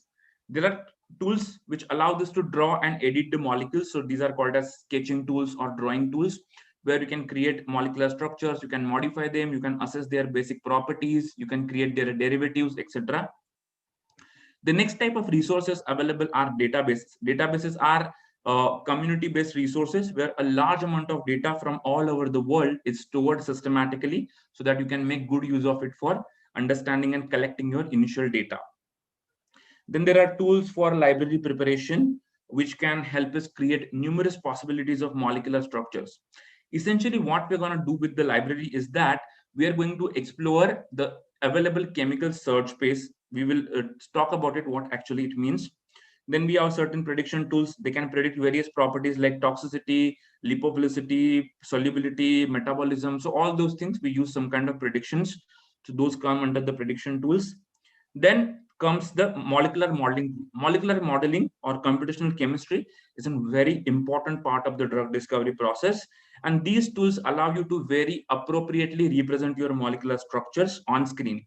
Because these already are kind of a model based studies, you have to use the models of the structures which are as best as possible. Only then your studies will make some sense. So these different types of molecular modeling systems, they allow you to explore various molecules in their basic chemical setup, and they can be used it. So one of the things that we're trying to do here is that, just look at this quote here. For a chemist, it is important to appreciate that the chemical space, that means it's basically an abstract space, some abstract phenomenon, which is occupied by all possible chemical structures. What it means is the ones that we have seen and the ones we have never seen. So there is a huge universe of chemical structures which is still unexplored. So as you can see, is in principle infinite. So there is a huge possibilities by combining different atoms together in a different ways, creating new molecules. So that is what is called as the chemical search space. So our aim is to explore this chemical search space and try to find the molecules which can be used for various types of diseases. So for this, these tools can be very helpful. How do we predict the toxicity that we have done? Okay. So these are the tools. So when you go further into this, when you actually step into this particular field, you will find, when you search, you will so many softwares are available. There's of different types, different ways. So mostly these softwares can be divided into two types. One are the free resources or the open source resources, or the commercial resources. I'll tell you the differences between them, and then I'll show you the list of free as well as this commercial tools. So the free resources, as the name suggests, are available for free. You don't have to pay any fees for that. Often they are open source. That means you can modify them as per your requirement. The advantage is that they provide very easy access at the early learning and research. So when you are just starting your research or trying to learn these concepts, these free tools are very good. They make your concepts much better. Here, the commercial tools are there for which you have to pay a very hefty price. They are extremely costly. Almost all of the drug discovery tools are very costly. And the problem here is that it's very difficult, if you are just, early career scientist, you don't have a lot of funds with your institute, then you will not be able to get the licenses for such things. So it will be difficult to get access to. The disadvantage of free resources is that they are very, very dispersed. Like for every stage, the software has been written by a completely different person or a different group. So it is written in a different language, it looks different, the way of interacting with the software is different, the input outputs are different. So you have to kind of work a lot in order to connect all this together into entire pipeline and make best use of it, because they are focused on the individual results of that particular process and not really the user friendliness. So at the start, there is a little bit of steep learning curve that you have to spend some time in learning each software differently. Though they are little tedious to work with, they can perform as good as the commercial tools with some manual efforts. Here the problem is that we have to put in some manual efforts, but they can do the required task. On the other hand, commercial tools are very, very well streamlined. They have a very user friendly and easy to use interface. Plus, everything that you need is present in the same software. You don't have to download thousands of softwares for every possible thing. So everything is present under the same roof. So it becomes very easy.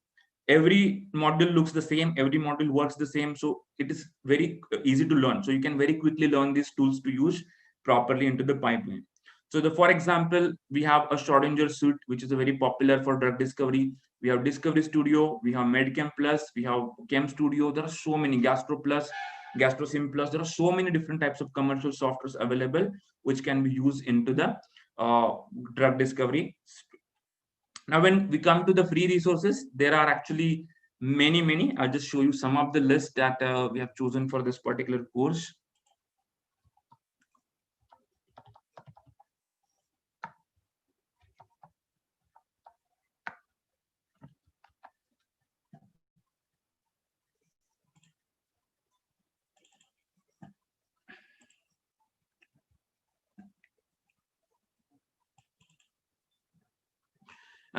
So for various types of stages that we have in a drug discovery, various software tools are available.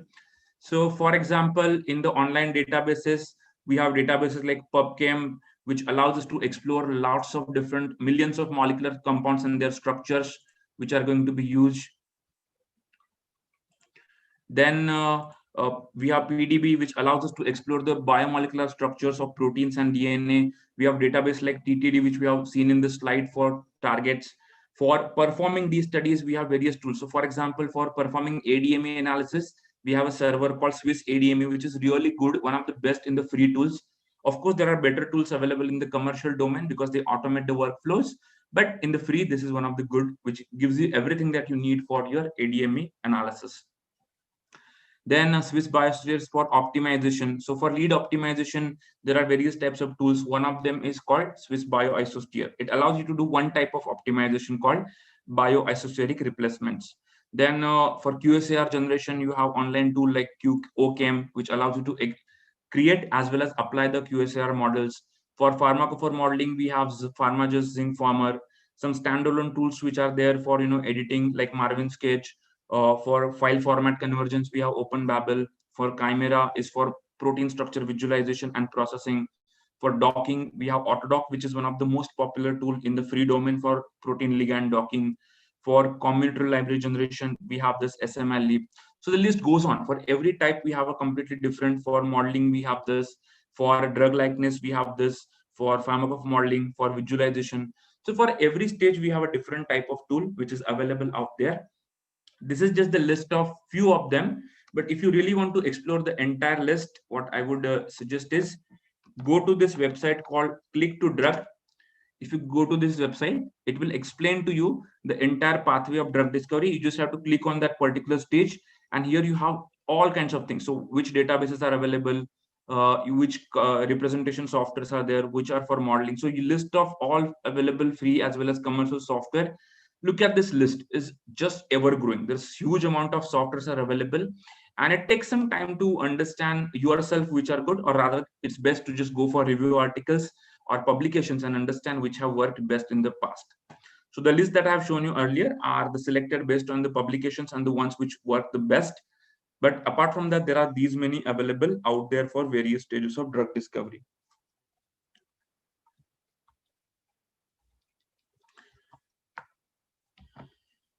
Now, coming to the practical aspect, why one should learn about these things. There is a huge market open out there for the drug industry. These are the figures from the last year's turnover of top 10 pharmaceutical industries. And you will see that there is a steady growth of introduction of new chemical entities or new compounds or completely novel drugs being introduced to the market over the time. Apart from that, the biotherapeutics are also now increasing. We are also getting some new biological entities also as potential drugs or therapies like antibodies or RNA, anti-RNA, antisense RNAs, or hormones or toxins, etc. If you look at the NCs by region, this is just kind of statistics shows you how many, which countries are have a good market for getting into this new drugs market. Of course, US has the highest number of NCs contributed. NC is a new chemical entity, that is a model, a compound which is completely new. Either it can be a derivative of some earlier existing molecule, or it can be completely new molecule developed. That is called as NCE. So those kind of things are there. Now, one thing questions like, does this really work? All of the things we are doing on computer, so are they really reliable? So just to give you a few examples, these are some celebrated examples of structure-based drug discovery. These are the molecules or compounds which are already being used by millions of people all across the globe. And these molecules have been developed through the structure-based drug discovery approach. So for example, we have a Viracept drug, which is the inhibitor of HIV protease. So for this, the target is HIV protease. It goes and binds to the HIV protease, slowing down the growth of those particular viruses. Relenza is the inhibitor of neuraminidase. So in many influenza viruses, we have this, HN system of proteins. This neuraminidase is one of those proteins which is blocked by this relenza, reducing the growth again of those viruses or attachment of those viruses. Then we have Gleevec, which is used in some acute leukemia cases, which is again targets one of the kinase, I guess, involved in the leukemia and blocks this function in order to reduce the effects. So these are some of the examples which are there, and overall this field is really good. And even today now, the way we are getting more and more into digital transformations, it is expected out of all the researchers doing PhD that there should be some computational work done. So these tools will definitely help those to integrate the quick results into their analysis to reach to your conclusions faster, combining your experimental expertise as well as the computational tools which are available over here. Okay, so this is basically kind of an overview of or introduction to the field of computer-aided drug discovery, how which stages are there, how do we go about it, etc. So this session that you all are attending is basically the first session or the first part of the course which we have just started today. That is the computer-aided drug discovery course. I would very quickly like to introduce all of you to this course so you will understand that how it is work and all. So this course is all the stages that we have discussed. They will be practically like it needs to done practically, understand what softwares to use, how to set them up and all. So this course is intended to introduce you to this all the softwares properly with demonstrations and practicals. So that is the course we are starting today. The aim of the course is to basically learn as much as possible through lots of questions and answers. And at the end, what you can expect at the end of this course, if you some of you are already have registered for this, some of you, if you want to register and learn all these techniques by yourself, you can go ahead and do this registration. So at the end of this workshop, you should be able to understand the principles behind the drug discovery process in detail. You should be able to set up your own drug discovery pipeline with the help of these softwares properly, because there will be a lot of things involved. And you definitely will have a completely new outlook towards the way chemistry and the biological sciences are changing with the help of computers. So this course provide you with a lot of different things. So these are some of the goodies that comes with the course. There are going to be a 20 hours of lectures plus demonstrations of all these softwares, which is the modular course. 11 modules are there in total. There is going to be a daily question answer sessions. There are going to be daily exercises given for each of the module, so you can practice these things home. There are going to be periodic quizzes which can help you refresh or test your learning. One guided project will help you whatever you have learned to actually apply in the real life and carry out the entire project, which will be added to your certification if you finish it. So you will have a good certification with the project done. Apart from that, there is also an additional module on molecular dynamics simulation, which is going to be optional, but if you want, you can attend it. If you don't want, it is optional for the course. There is going to be one personal face-to-face meeting, which will allow us to explore your personal goals, your own capabilities, your intention, projects, research that you're doing, or any other queries that you have. There is a discussion group will be set for this course, which will help us learn from each other and contribute towards ideas. After the course, there is going to be 1 month support for any of your queries related to the course that we have done or any research that you're doing with these techniques. And of course, the access to the recordings and everything. The current batches, the first batch we are starting just right now today only that we have started, which is going to be Monday to Friday for 2 weeks. So 10 days, 2 hours every day. And the timing is this. And the another batch which we are starting on the weekend, that is from coming weekend, that is 26th of September, which will be every Saturday and Sunday for 3 weekends. And it will basically be 3.15 hours around each day for 6 sessions, which will be around somewhere around close to 20 hours. And the timings are this 10 a.m. to 1:15 p.m. according to Indian time. The molecular dynamics module will be common to both the batches, which will be on 4th October. And the personal calls can be taken as an appointment anytime during the week of October 5th to 9th. So this is the course. If anyone of you is interested in joining and learning all these things in detail and get the practical hands-on each one of these things, you can go to our website and learn more about the course. And if you want, you can just register for this. The link I'll be sharing in the chat box also right now. So here you have the course details where you can see the modules that we're going to cover. You also have the list of softwares here, which we will be covering this entire session, etc. So if anybody of you is interested, kindly go to our website and register yourself to the course.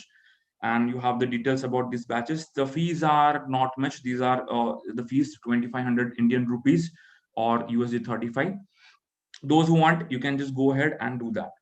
So this kind of concludes the introductory session on the computer-aided drug discovery. It is just to give you an idea about what is happening in the field, what stages are available. Okay, so that's what is this session is about. Now, that's all about it. Now, I will take some questions before we close this particular thing, and let's see.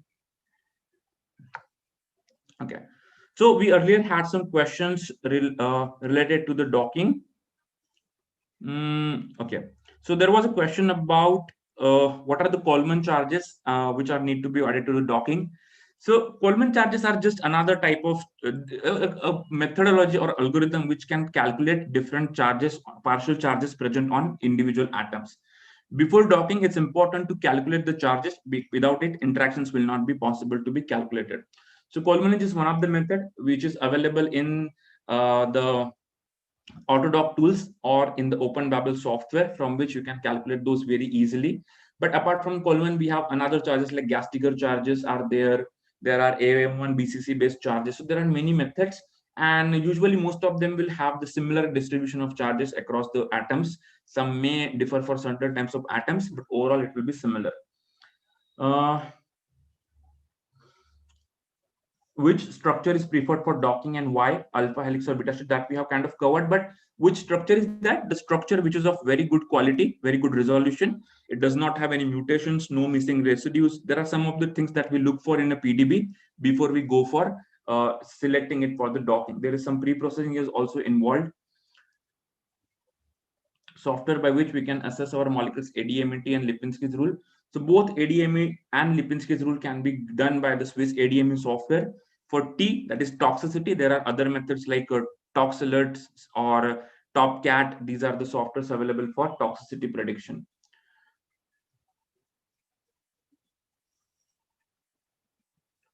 Those participants who are interested to join the course and the time zone doesn't match would be able to listen to the recordings. Yes. So after the course is for the course, you will get a very exclusive access to this course web like portal, where you will have a lot of things like the general references, books. For each module, you will have a specific the presentations which have been used in this and the references which are used in this particular thing, as well as the exercises for practicing everything that we learn daily, with tutorials as well as the steps to follow on a software. Apart from that, it will also contain your session recordings, where you can find all the recorded sessions immediately after the session. So every time after the session, we'll be loading the videos over here, recording immediately after that, and you can see that. You also have lots of quizzes to try out, and also the project document to apply everything that you have learned at the end of this. So this is what the course structure is going to be. Could you please suggest a few tools to understand polymer and nanomaterials interactions? Is there any database available for synthetic polymers? For synthetic polymers, the best way is set up a molecular dynamic simulation, either by using GRUMACS or NAMD or any other material science simulator. You should be able to understand the interactions between these polymers and nanomaterials. So the MDS is a technique, and GRUMACS is basically one of the software that I have used it very well, so I can suggest that. But there are many other simulation softwares that can be used for the interactions between any kinds of material. Okay, let's take some other questions. Can we access the lecture after the class? Yes, of course. Why is it necessary to dock several molecules, that is phytochemicals, from plants in COVID treatment? For example, selection of few versus selection of 100 phytochemicals. Well, after docking only, you will come to know that which of those compounds are actually active. So if you are just taking, let's say, 10 molecules, and none of them you find it active against the target, what you will do? That's why we try to explore as much chemicals as possible, so as to find out at least few which are useful. Entering group in email did not possible. How to enter Google groups? Please tell about micro course in MDS. Okay. Dr. Shija, I'll come to your issues about email letter. There is some problem with the security or some kind of permissions related to your email. I'll come to that later. Micro course on MDS. So as a part of this course, anyways, you will have the MDS section, which will include the theory as well as the practical setup. But if you want to learn it in much more details and at the very advanced level, the course, the micro course on MDS is going to be 1 day, full day course, which will introduce you to one type of particular simulation and analysis, the complete analysis pipeline, trajectory analysis, free energy calculations, etc. All right.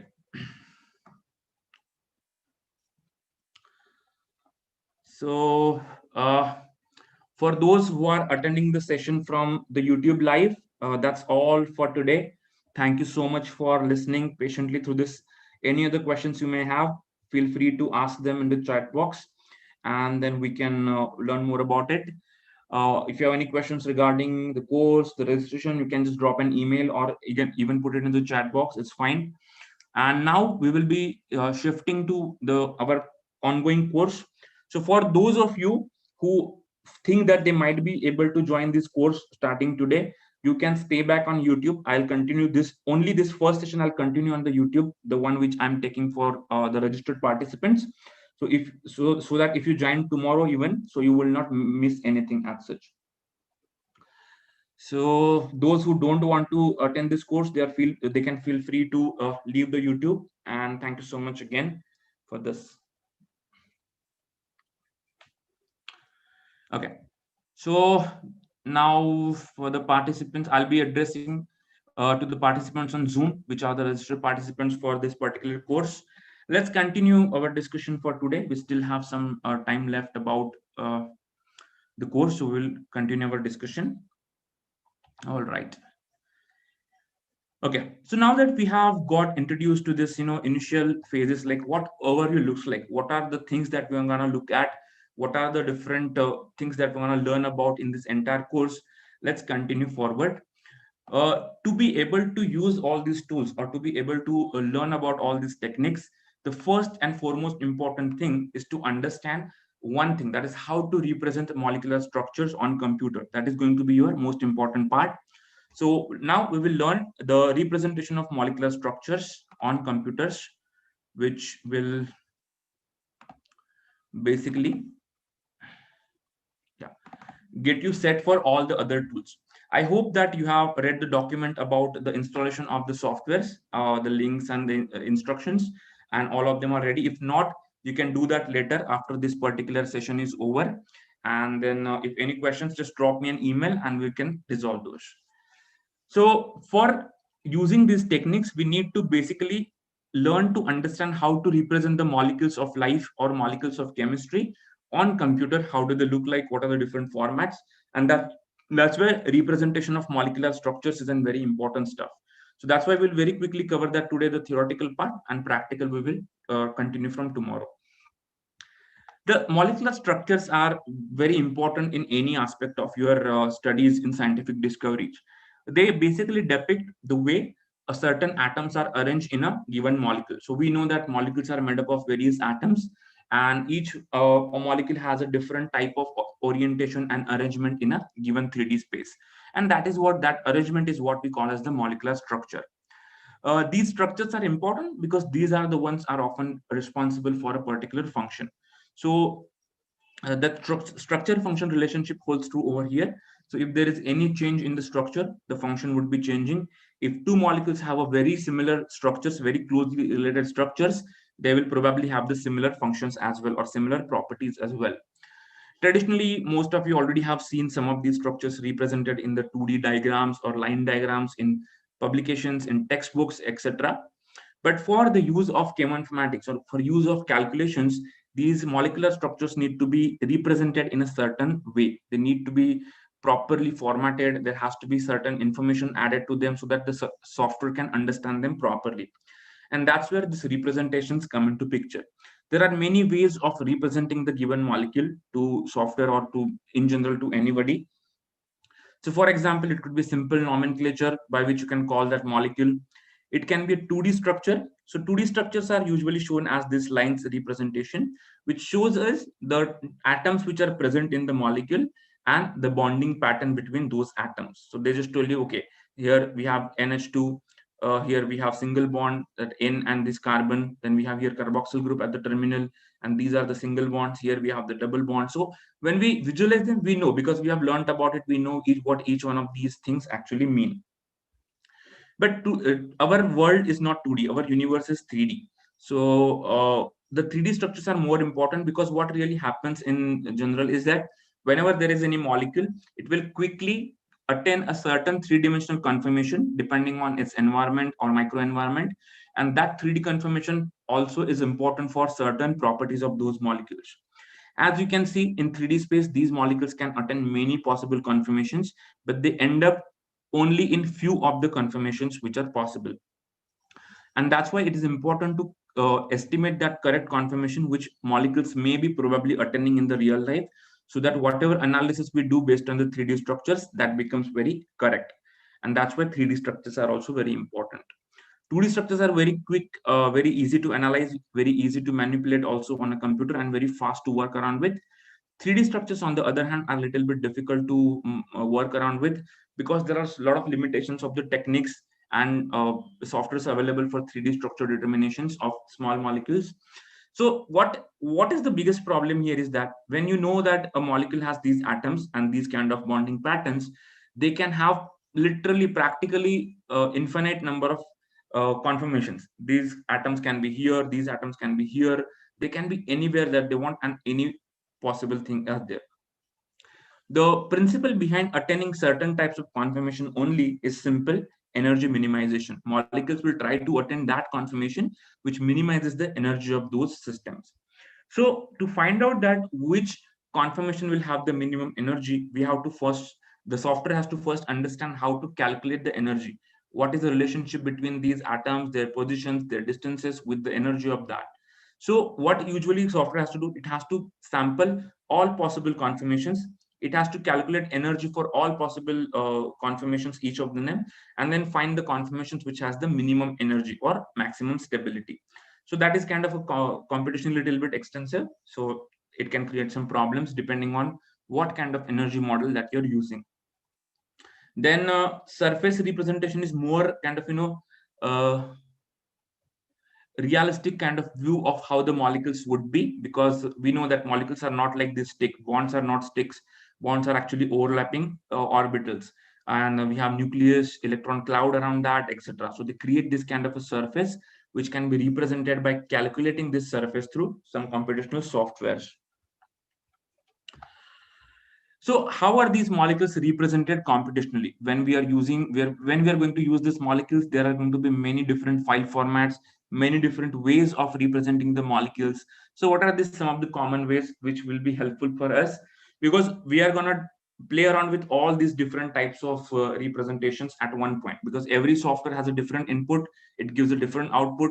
That output needs to be given to the next software as an input, so it may have to be converted to that. So there are a lot of conversations going to happen in between. So it's important to learn about these different types of representations available for the molecular structures. So let's take an example of this particular molecule. As you can see, on this top right corner is a certain molecule. This is the structure of aspirin. Now we know this aspirin is made of a benzene ring. It has these groups over here. It has another carboxylic group here, etc. Because we understand these structures. But if you show this structure to the software, they will simply look at it as an image and will not be able to guess anything out of it.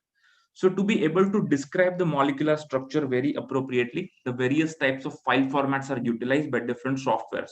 Different companies have generated different softwares depending on their requirements, and those are now, many of them are popular across different other softwares. One of the ways of representing that is called connection table. I'll come to this later. This is not relevant right now. So this first, the graph theoretic representations are usually utilized by the programmers or the developers to store and analyze the molecular structures. But for users, it is not really important. For connection tables are another very most common. You will find most of the files that you download from internet, they will be in this connection table formats.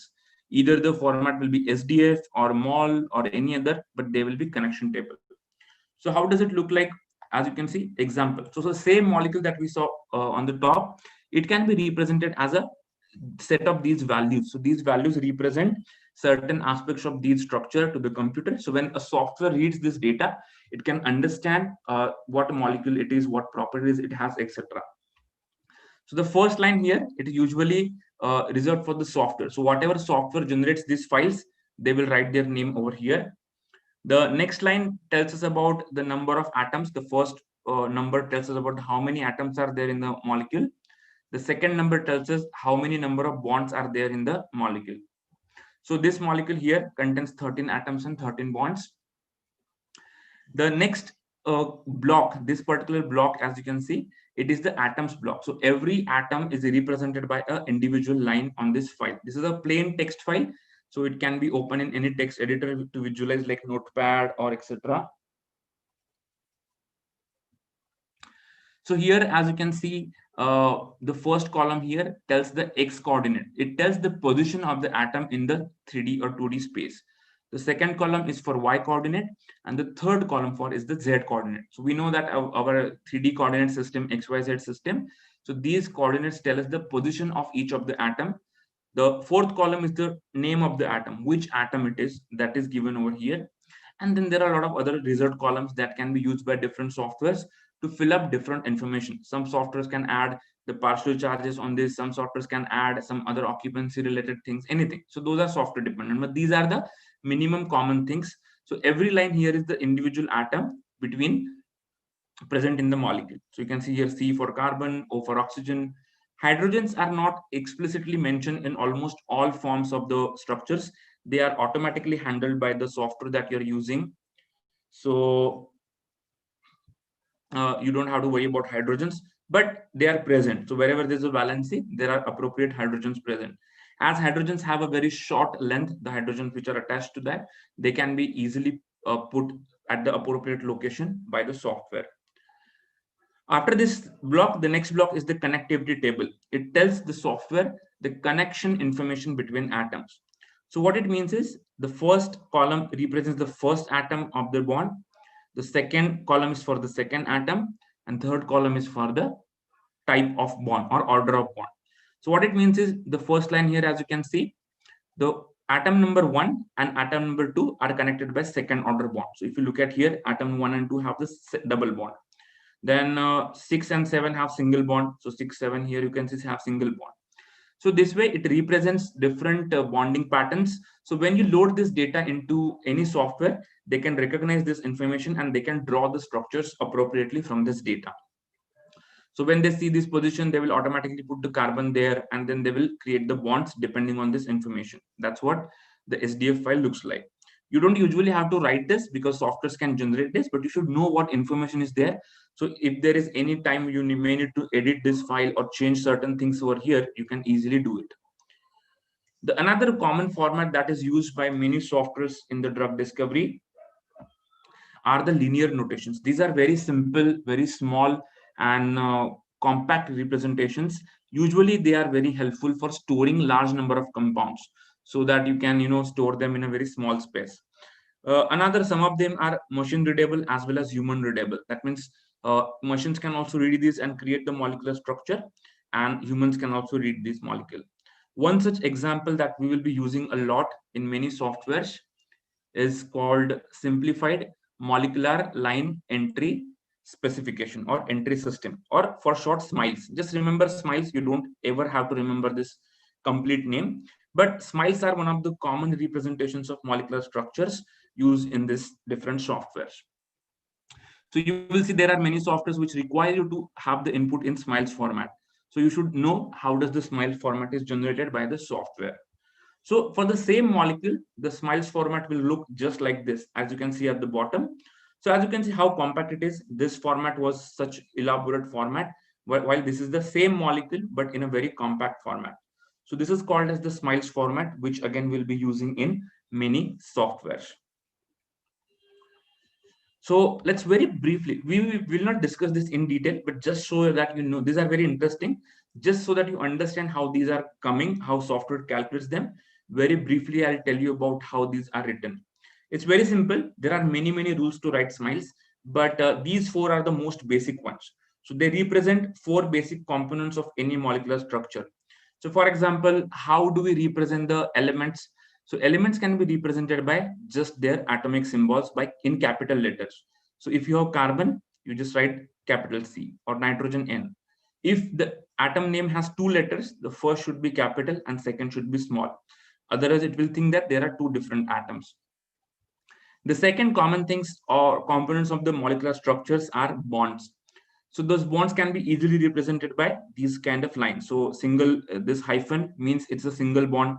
The is equal to sign, it means the double bond. And this a pound sign or hash symbol, it means triple bond.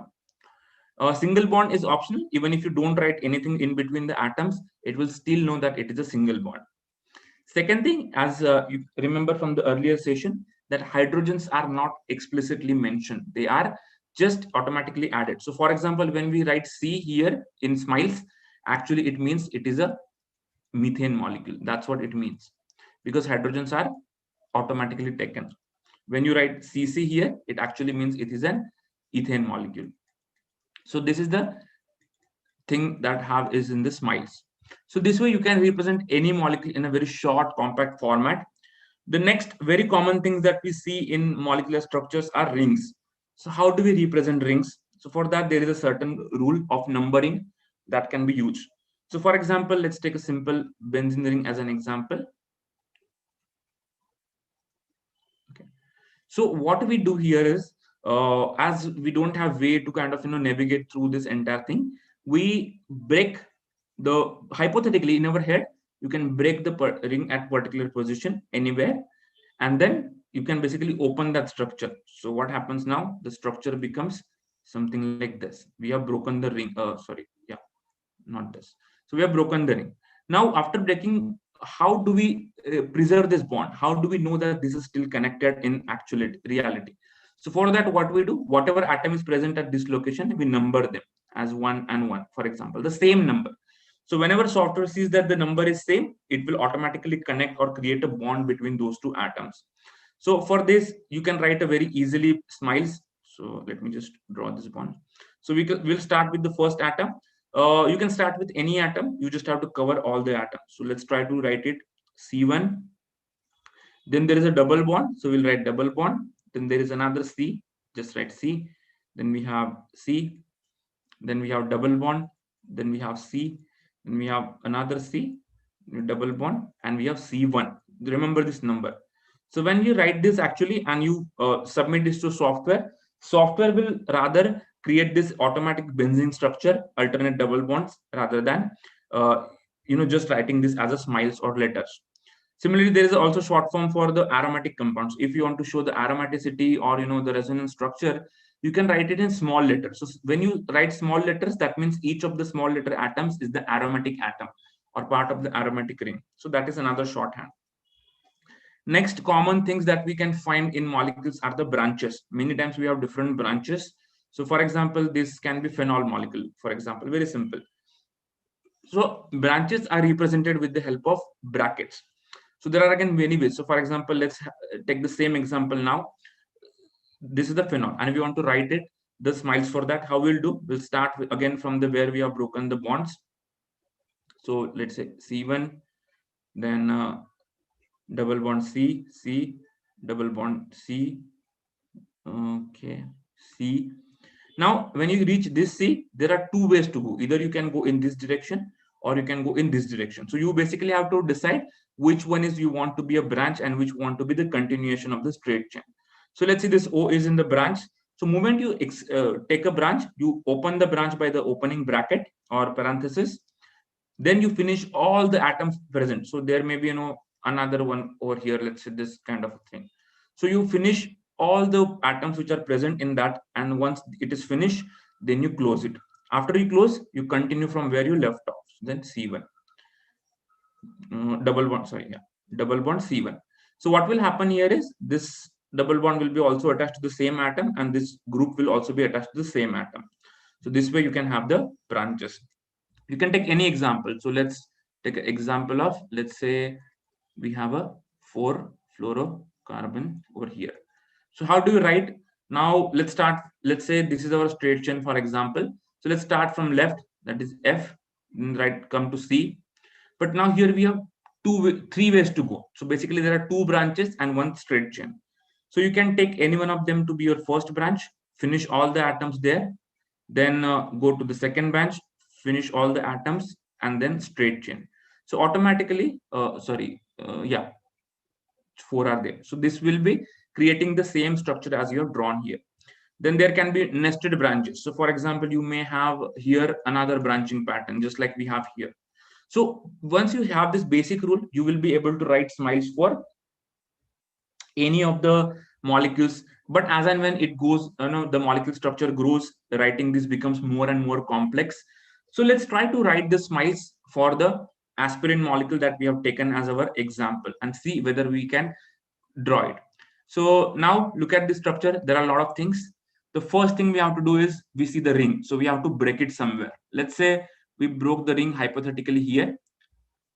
Now this will become C1. This will also become C1 because we have broken that. Second thing, we have to see where are the branches and where are the straight chain. Now that we have broken the structure, so the structure is actually like this now. So we have this. I'll write the elaborate way, the ones that we need. Then we have carbon. Here we have C1. Here we have, sorry, there is no bond here. I'll rub just.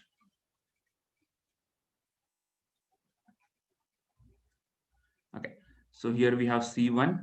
Then this is connected to another C, double bond C, and we have C and double bond C.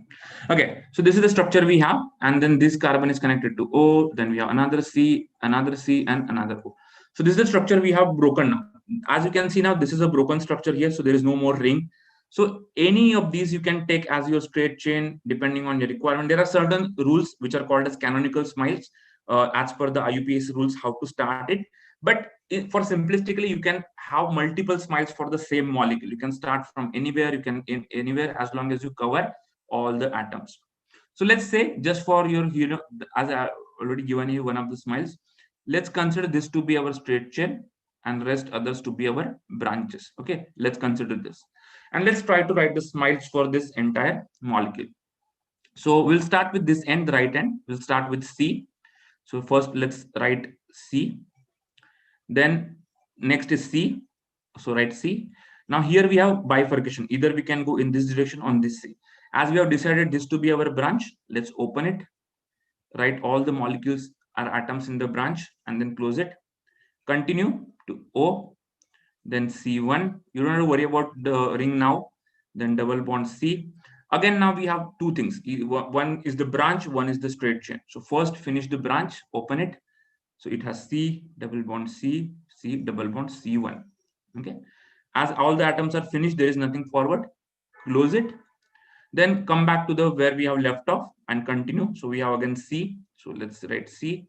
Then again, we have a branch. First, we have to finish that O. And then the final double bond O.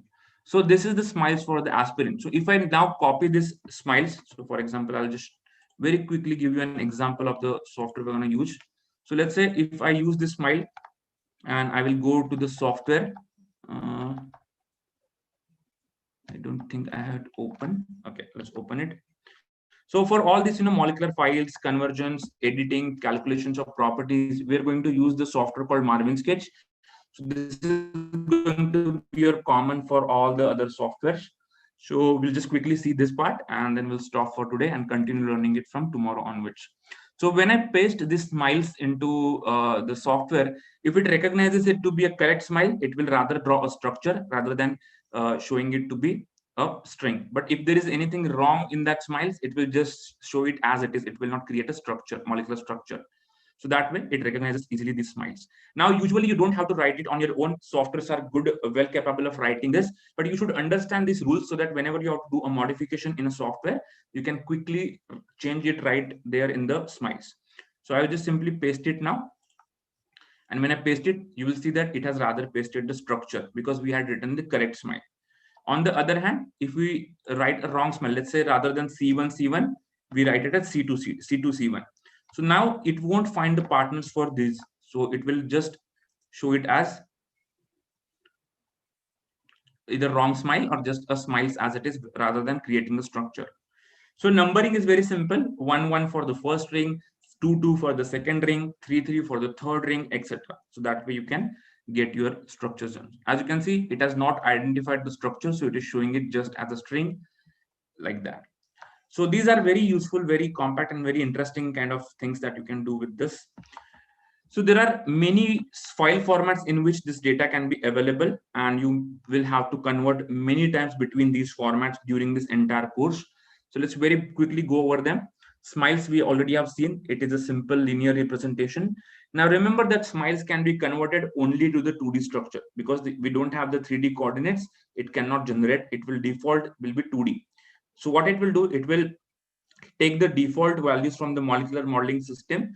So it will check the database. What is the standard length of CC bond? It will draw that accordingly. What is the standard bond angle between CC and double bond O? It will draw it accordingly. So it will draw the 2D structures based on the certain molecular modeling schemes.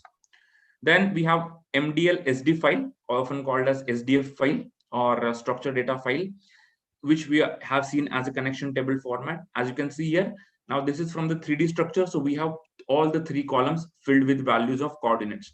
Earlier we had 2D, so we only the first 2 XY coordinates were filled. Then similarly we have mol2, which is a little bit more elaborate, which adds information like the numbering of the atom, then the partial charges on the atom, etc. For macromolecules, we have protein data bank format or PDB, which we'll be learning when we learn about macromolecules later, which is similar, the coordinates and residue names and atoms and etc. Similarly, we have extension called PDBQT, which adds the charge information, which can be useful for docking. So we'll be learning about these going forward with different softwares. So these 2D as well as 3D structures are very important for various things, and they have their own applications as well as limitations, which we'll be exploring during this entire coursework. Once we have the structures, what are some common things we can do? We can use it for editing and building new molecules from the basic structures, or you can create derivatives. You can use it for similarity search, because many times we are going to need compounds which are similar in structure. As we have seen, similar structures may have similar properties. So in that, again, we have 2 types of searches. One is called superstructure search, and another is called as substructure search. So these will very briefly discuss now. It's very simple to understand what these 2 things are. So let's take an example here. Here is a structure of ethanol, which have carbon, carbon, and OH group. And here we have acetic acid. So we have a carbon, carbon, OH, and this double bond O. So as you will see, this ethanol structure is as it is exactly present in the acetic acid structure. Just 1 second.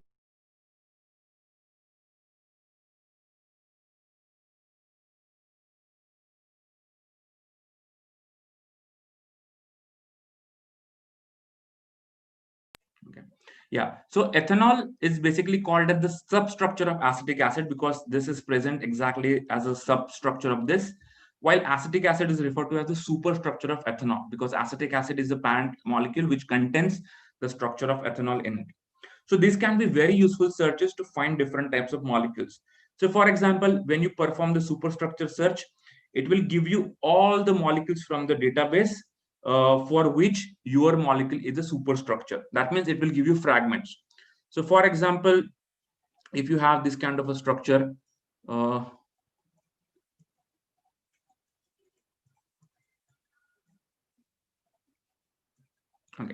so this can have different substructures. So this benzene can be one substructure, phenol can be another one, nitrobenzene can be another one, then different combinations. So each one of these fragments is a substructure. So all of such substructures which are present in the database, they will be returned to you when you perform the superstructure search. So it is useful when you will be generating fragments for fragment derived libraries and such things later. So superstructure search will return the opposite. So if this is your query, for example, and if you do the superstructure search, it will perform the similarity analysis and it will give you all the structures in which your molecule is present as it is. So if you look at the structure, it is present exactly as it is in all of these things. Again, there are 2D, 3D, all those things come later, but we'll explore them as and when they are required. We can use it for library generation and for screening. These 2D structures can be easily used. So finally, just to kind of end today's session, The principle of chemoinformatics is that similar molecules exhibit similar properties, okay, that we have already established.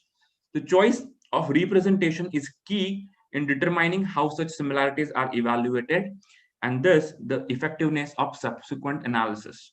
So what this statement says is it's very important to correctly choose your formats, correctly model your molecules. If there is any mistake, any problem in your representation of the molecules, it will be translated into your further analysis, and whatever analysis you do, it may not be as effective as you would want it to be. So we'll be discussing more about this, when to use which format, how to model those molecules, which modeling platform to use. So everything we'll be discussing across. Okay, so that's all for today, guys, and thank you so much for listening to this session. Now the forum is open for any kind of questions, answers that you may have, so please make use of it. We have another uh, 7 minutes left, so a few minutes left actually, but still we have the 15 minutes of session every day, so make use of it and ask any questions that you may have.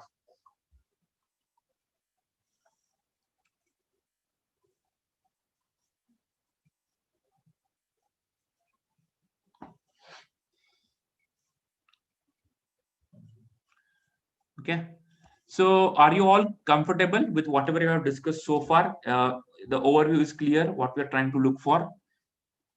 All right. Okay. So now that we have seen overview, now going ahead, we are going to break down one. So every module will focus on one particular topic or one particular stage of drug discovery, and we'll study how to prepare data, how to get it everything ready, and how to use the software to perform these analysis further.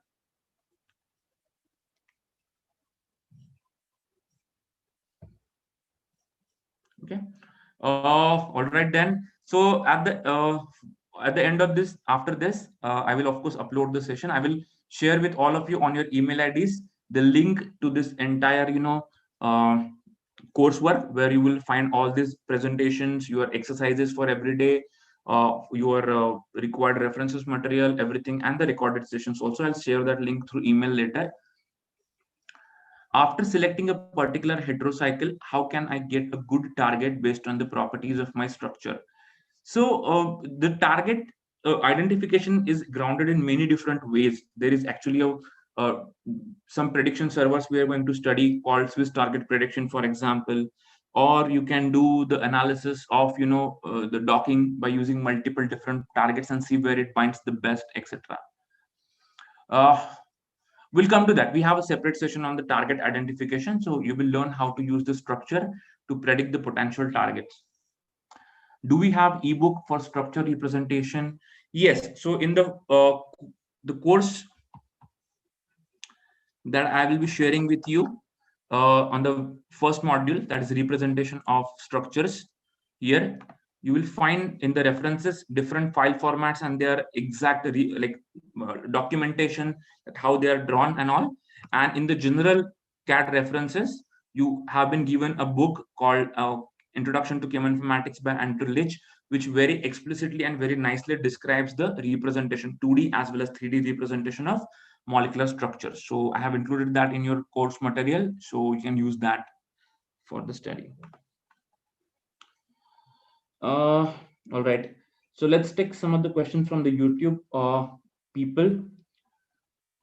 One of the question is how to find protein for synthesized compounds having antibacterial activity. Okay, I'll come to that. All right. Uh, how can I get this PPT? Mohammed, these PPTs are currently not available for download. These are currently only for the people who are registered into the course, the complete course. They will be getting all these things. All right. You want to participate in the course from Malaysia? No problem. We already have some people from Malaysia, so you can just go to the website. There will be a link through PayPal. So PayPal is basically a link you can use to pay for your fees, either through your cards or PayPal account or debit, credit, whatever. So there are options available on the website. Okay, just follow the one for international, and you will get it. All right. Okay, just drop me an email. I'll give all of you my email as well, so you can just learn more about it.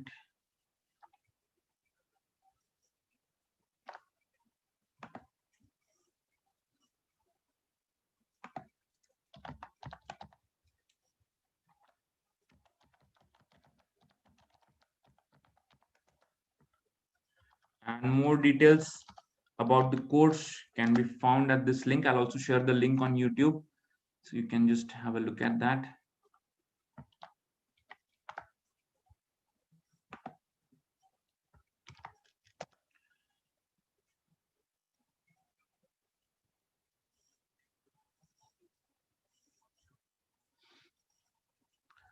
The link to this PPT will be shared after that for the registered participants only. I guess you're already registered. I'll share the link through email later if you're registered for the course. All right.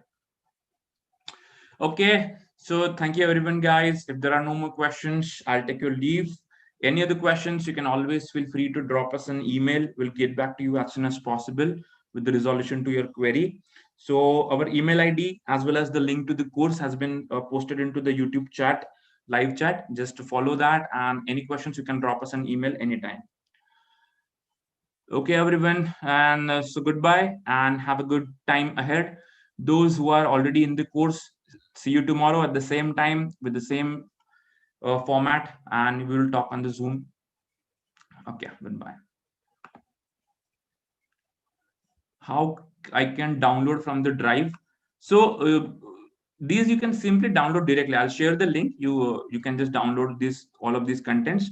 Only the recorded sessions will not be downloadable. They will be available in your link for 3 months, so you can watch them again coming back for up to 3 months, but after that they will not be available to you.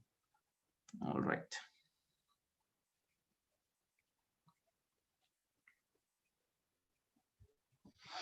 Okay, okay guys, so see you tomorrow. Goodbye.